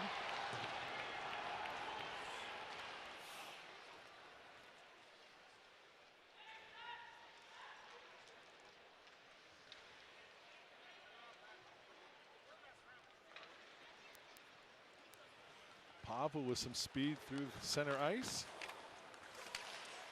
Shot wide of the net. Wheeler at the point. Kranick puts one into the corner. Dubinsky. Play to the far side for Bettens. Hillman steps in to break up the play. Hillman at the line trying to force it into the corner, but cleared. Tipped in off the stick of Spicer. Tracy there to make that play. Carroll to the far side for Kranick. Loose puck along the boards, and Hillman comes back. Carroll for Pavel, who can't take that pass cleanly. And it's played out of the zone. Gallatin comes back. 12.5 left to go in the third. Mavericks with 3 in the first, 2 in the second, and 1 more here in the third. Francis with the shot. That's tipped but sent wide. Biondi with Sykos on him, and that'll be a penalty on Sykos, and that might be one that'll end the evening as well, as the officials might have to look at it. They're just going to say it's a cross check. Power play for the Bulldogs coming back after this break. They trail 6-0.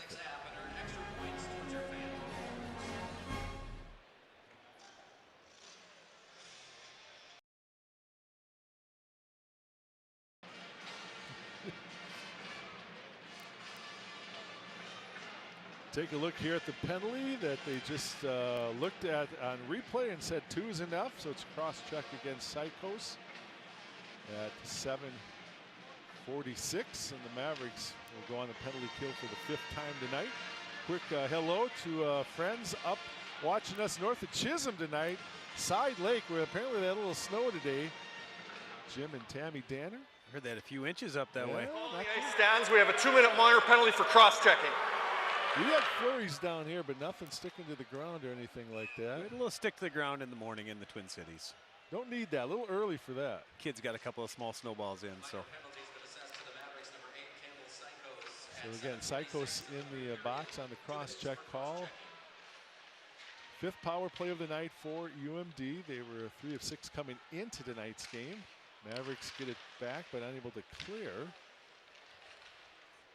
Played off a body down low. Out to the line, and then Celia does a nice job controlling and sending it down, and the Mavericks can get 4 new penalty killers out with 30 seconds gone in the minor.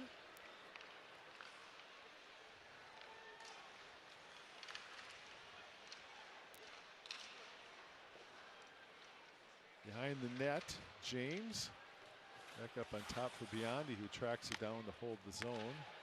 Dominic James. Wyatt Kaiser, far side. Cowworth the shot, save made there and cleared by Carroll. Good cleanup by the Mavs, jumping on loose pucks. You know, again, you see them pressuring every time that the puck's on the wall, or, you know, Bulldogs are bobbling it all, the Mavs are on them. Carter Loney now. Carried down by Spicer, left off for Gallatin. Dashkey. Low height.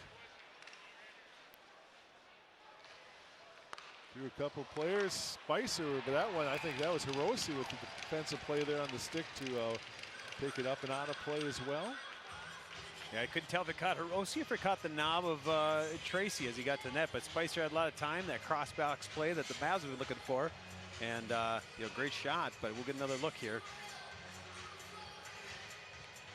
Yeah, from what I can see, I think that's Tracy coming up with the save. So, Maverick Athletics would like to thank City Auto Glass for their continuous support of Maverick Athletics. We've seen some pretty good cracks tonight.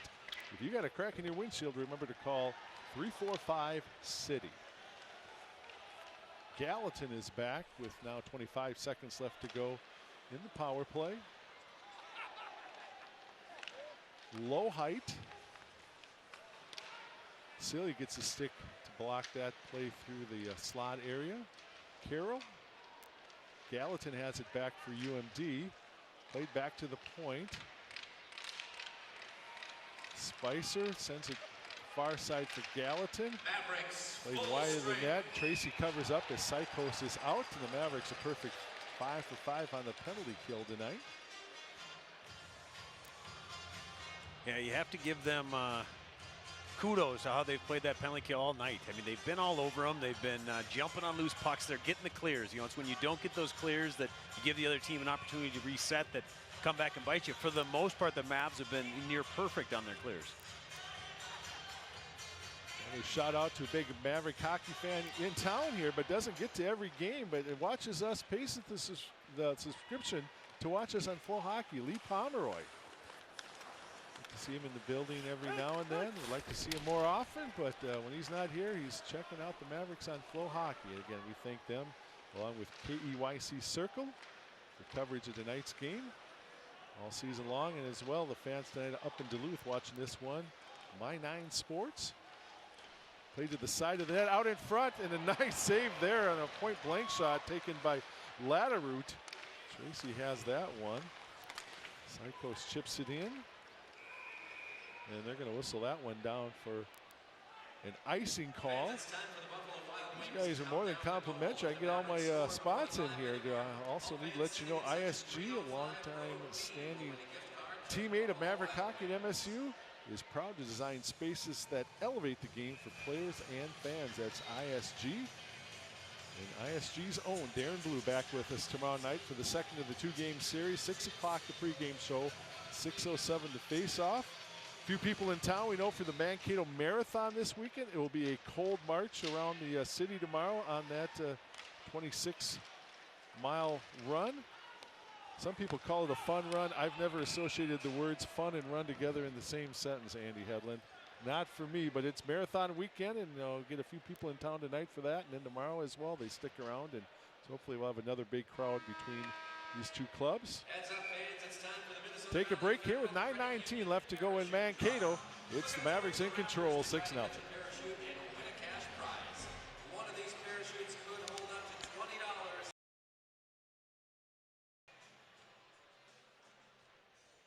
It is a little cool in the building tonight, is it not, Andy Hedlund? My hands are a bit chilled. I won't It's a lie. little cool. You know what? I love the not only the headset. You think she's got us on? I could use that hat. The hat's even better. Yeah.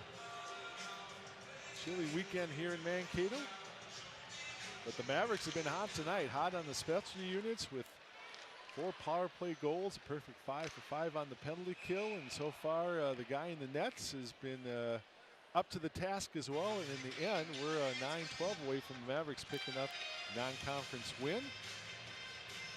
And Tracy hasn't been tested a whole ton, but he has had some better opportunities against him here in the third, where he's had to make a quick save, a quick recovery, deal with some traffic, and it's good to see. I mean, I'm okay with him not being tested too much tonight, but it's nice to see a couple opportunities against him and him come up big.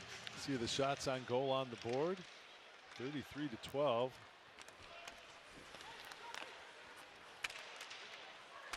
Played out to center ice. Pavel will send it into the zone. Gallatin is back for UMD.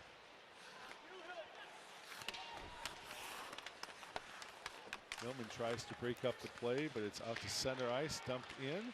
Bellini quickly turns things around for Minnesota State and sends it in.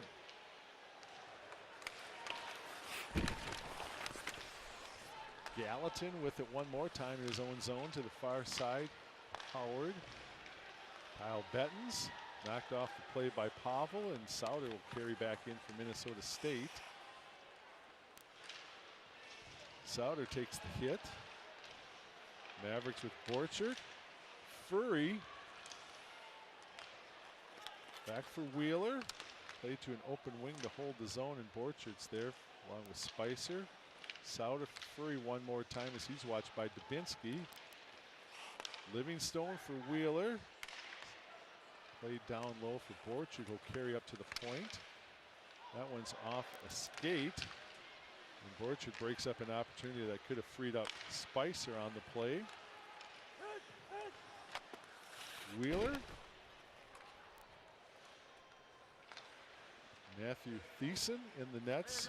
Got the call here early in the third after Mavericks had scored their 6th goal, replacing Zach Staystall in the nets tonight. Roll sends one out. Gregor's after along with Bodnar-Chuk. Dubinsky gets there for UMD. Jesse Jocks dumps it in. Sykos gets there first for the Mavericks. Back for Grohl. Latterroot behind the net trying to feed out to the circle, but it's broken up by Grega.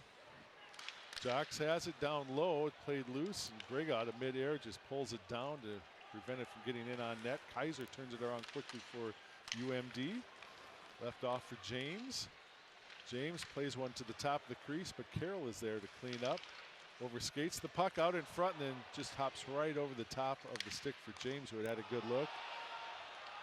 Played out of the zone, so Grega gets there first and dumps it in, and the Mavericks will send in a couple of forecheckers, or they're going to say that was just a foot or two offside. short. Okay. Yep, for an icing. Unfortunate, but 4,612 in the building tonight, a couple hundred short of a complete sellout. I don't think any of those 4,000 thought we were going to see what we saw here tonight on a 6-0 game. Not at all. You did not expect it. I know that. You've seen way too much hockey at this level and know the type of program that the Bulldogs have. That shot hits some traffic out in front. Psychos tips it away. Then Grega. Dashke plays it back in. Biondi and Carroll after it. These last couple of shifts, though, James has brought a little bit of tempo. He's getting his feet moving. He's getting a little bit of life going. And you see the Bulldogs are getting a little sustained pressure. Not a lot of shots yet, but they are starting to pick that up. It looks like they're trying to play a little more physical. I don't know if they've talked about that. It's setting a little bit of a tone, but they're not going away quietly right now. Connor Grega with a 6-0 lead still jumps out there and blocks that blast from the point. So that's the type of hockey Coach Hastings loves to see. And a fantastic save as James on a rebound had a really good look, and Tracy gets the blocker down. His best save of the night. Slow motion, couldn't see where it was from here, but he could see the scramble, and he stood fast, and good for Tracy coming up big. Grega with the block there. You know that his team knows what's going on the scoreboard. And it's plays like that that brought this program to the type of play we've seen for the last decade under Coach Hastings. Dumped in by Bellini. You know it shows up on video next week if you don't block that shot. Well, that's though, true right? too, but there's still something to be played for out here between the two clubs. Hillman tips it back in. The Mavericks clear the zone. Gallatin off a skate. Kranick with it. He'll just bring it back in control as we're down to 5 minutes even left to go in tonight's contest. Laid ahead where Borcher tips it in the zone. Reminder to stick with us for the post-game show. Andy will have a chance to talk to Coach Mike Hastings, get his thoughts on the contest, and set things up for tomorrow night's return matchup. Hiroshi. Long lead pass for Furry, and he just elects to bring it back in and hold on to puck possession. Poked away a little bit there by Luke Johnson, but Hiroshi picks things up. Hiroshi with the goal tonight. 6 different goal scorers for the Mavericks. Lead pass ahead for Jesse Jocks, trying to work past Livingstone. Lost the puck as he brought it to the top of the crease, and it gets past Kaiser and goes all the way back down where Beeson has to make a play for UMD.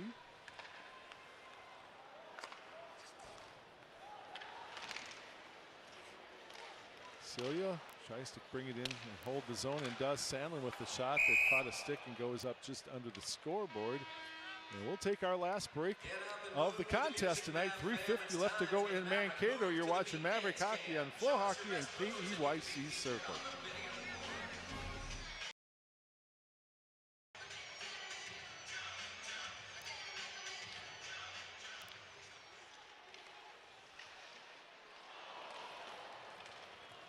Off the face-off, Mavericks get a quick look, but it's cleared by UMD.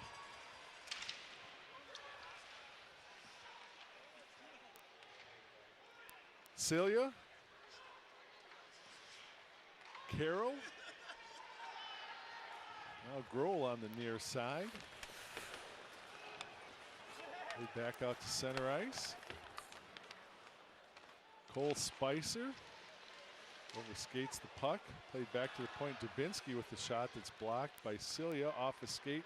Carroll ahead for Kranick, but Dubinsky turns things around for UMD. Malinowski, a nice job to step into the play, bring it into the zone. Drop pass here for Pavel. Score! Oh, no, they wave it off. They wave it off. It hit the inside of the post. Well, we're playing the song either way. Yeah, that was a laser beam. And great job by Malinowski stepping up in the middle here. We'll see right here on the replay. That's a goal. That one looked in to me, yeah. Absolutely it is. The official on the ice waved it off. They're still playing the song, and yeah, that looked like it carried off the post and got deep in under the crossbar. Yep. That's when you know you shoot the puck hard, right? When a referee's standing right there and he doesn't think it goes in because it came out so quick. So. Well, we're gonna. We have no goal on the play. Goal was off the crossbar. That's good. Mike, I mean, we understand that the game, as far as the winner, has pretty much been decided at this point, but they're going to. Oh, you guys, you got to be kidding. You're not even going to review it? Yeah, that's tough luck. that, I mean, they're going to show the fans who are just going to be beside themselves on the replay as they see it on the big screen scoreboard, but that goes deep into the goal. Wow. What can you say? Yeah. Played in, and Tracy covers up on the play, and that's, again, and now that's totally uncalled for. That's unbelievable, and I'm not going to give that any credence whatsoever. Yeah. This might add insult to injury Well, here yeah. if we keep. They're going to play the putting that on goal the big again screen, here but in down for the fans in the building, and that one.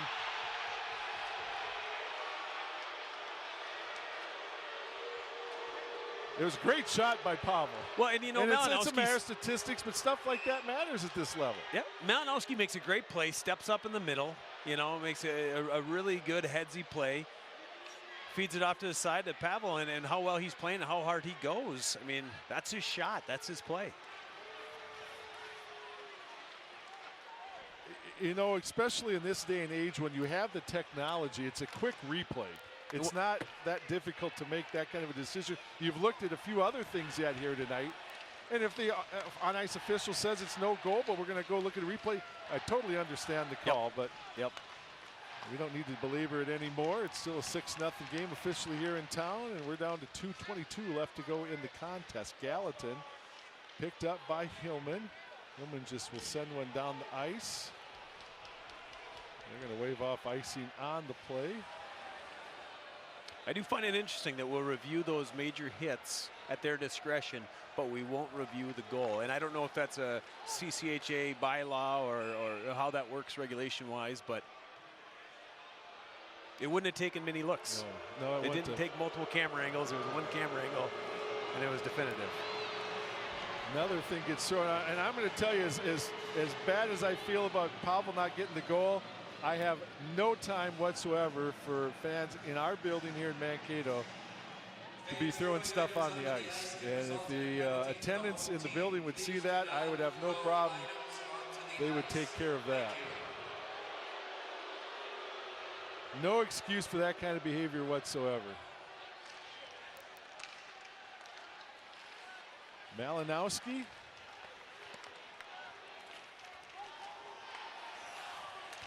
Kaiser lost an edge as he goes into the corner. Furry cleared all the way down, and Bellini will come back for the Mavericks. Left off for Malinowski. Behind the net, and Grega will make a play for Minnesota State. Taps it ahead. Kaiser and Fitzgerald after it in the corner. Down to 120 in the contest. Furry along the boards as it pulled away as Fitzgerald and Kaiser get tied up behind the play. And there's something else that's thrown on the ice, and it just really disappointing to see that from fans here in Mankato. And I know 99% of the people in the building feel the same way. Kranick dumps it in. Into the corner along the boards. Kranick again there for the Mavericks. Pavel tipped away from him. Down to 40 seconds, and the Mavericks control things. Pavel trying to get it down low. Has control now, sends it to the far side for Bellini, who sends it in. Played past Jones and tipped away. 25 seconds left in the contest. Howard has it. Played off for James. Tipped back for Olsen. Puts a shot that kind of knuckles in on the play, so not the easiest save of the night for Tracy. But he's down to 10 seconds left before his first victory. Mavericks with 3 back in the first just continue to put the pedal down in the contest, and that will do it. And on a shutout effort, his first ever collegiate game for Alex Tracy, the Mavericks win this one tonight by a score of 6-0. We will take a break. When we come back, Andy Hedlund will have a chance to talk to Maverick head coach Mike Hastings.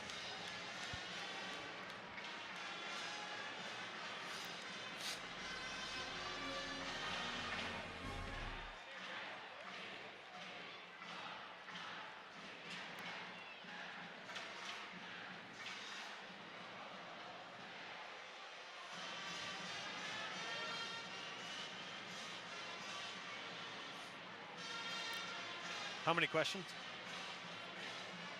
3. 3? Well, 3 or 4. It'll be jovial. Okay.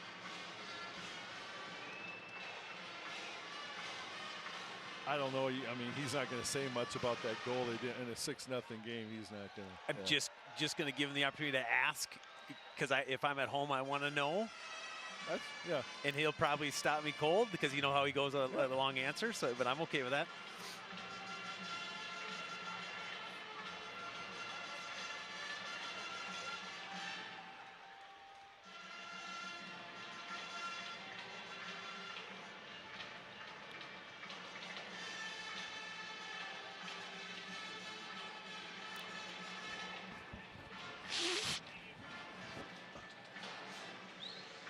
So then, yeah, that's when he's done.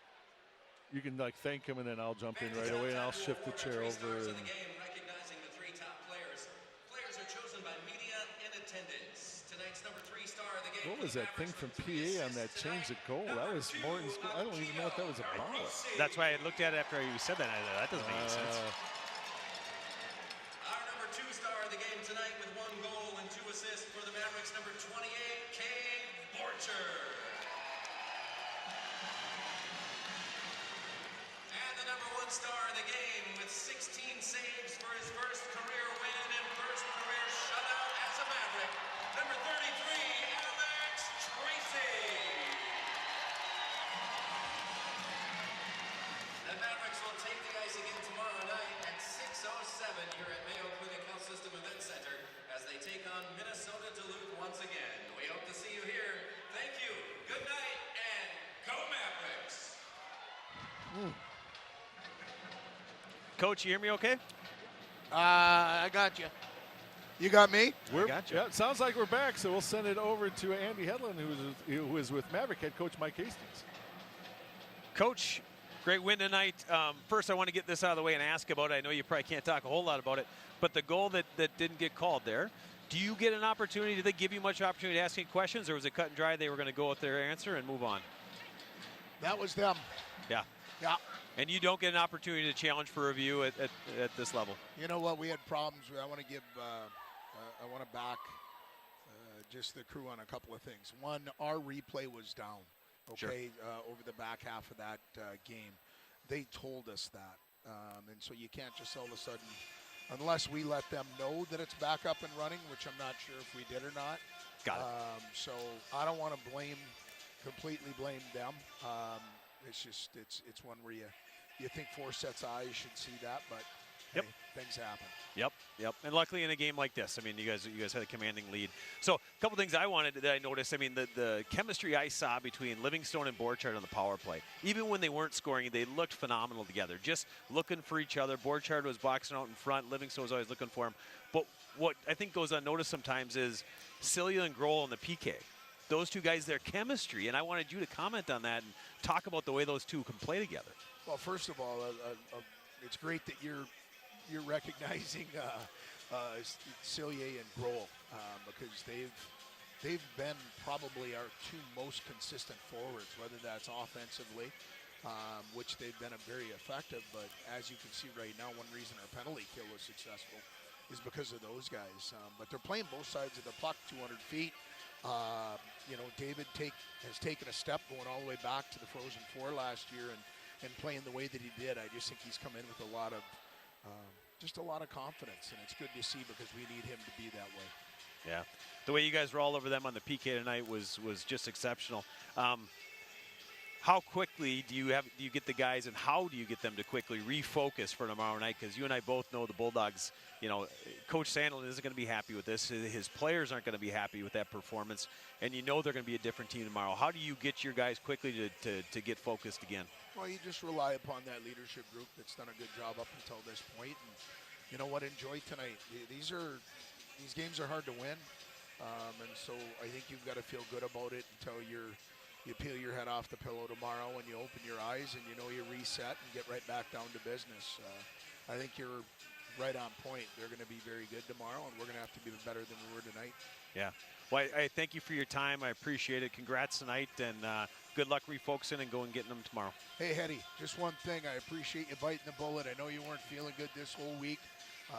It's great to have an alumni like yourself making the call upstairs. So thanks for grinding one out. Something about being in this building just makes you feel a little bit better, and 6-0 will make anybody feel good. So thanks, Coach. All right, buddy. Take care. That's Maverick head coach Mike Hastings, and I have to, we talked about it during the game when it happened, no replay, and obviously if the officials are told that there's no replay in the contest, we were unaware of that. I think it's important for us to acknowledge that the officials didn't have the opportunity. So the guy on the ice made the call. He stood by the call. They couldn't go to replay because they were told it wasn't available. Yeah. That's a done deal in my mind. And give it to Coach. He gives us the honest answer, and that's what happened. And it makes sense because from what we saw, I mean, you knew it was cut and dry. You hope, like he said, that four eyes or four different people would see it, but it happens quick. And Pavel rips that puck. We saw it at the end of last year a couple times. So you can't fault anybody in that now that we know that situation. Too bad some of the fans who behaved so poorly didn't understand that as well, but we'll move on. And the Mavericks, again, 6-0 winner, and they open up the scoring here in the first. Cecilia got that nice goal from on the feed from Borchert. It was 1-0. That was a power play tally. We thought Celia had 2 goals tonight, but apparently it was Grohl out in front with the tip. That was his second of the season. That made it 2-0, and then with 5 seconds left to go during a major power play advantage, it's the Mavericks here. Livingstone with all kinds of room to work, and he made it 3-0. That was our score after 1. Mavericks took that lead into the second period of play, and it's again Livingstone with the feed through the slot area to Borchert, and he converts on his first goal of the season at 3:14. Mavericks would get a goal here from Hiroshi as it just trickles over the goal line, and that ended the scoring in the second period. It was 5-0 after 2, and then the Mavericks with one more here in the third is on the weak side. There's Morton, fires one in. That's a power play goal, and Andy, that's a big stat for me tonight, especially at this level when 5-on-5 it's so even. The Mavericks with 4 power play goals, and they shut down UMD's power play opportunity in 5 opportunities. Special teams were a big aspect of tonight's game. Special teams are huge, and the other part of the game that was rock solid was right here. We got Alex Tracy in his first game coming off of Clark Cup MVP. A big season from last year. He faced a lot of shots, played a lot of games. Exciting to see him in the net tonight. And exciting for the Maverick future with the goalie core of these gentlemen they have right now. And I got a feeling that in the Tracy household, there is already room for the first collegiate win and a first shutout.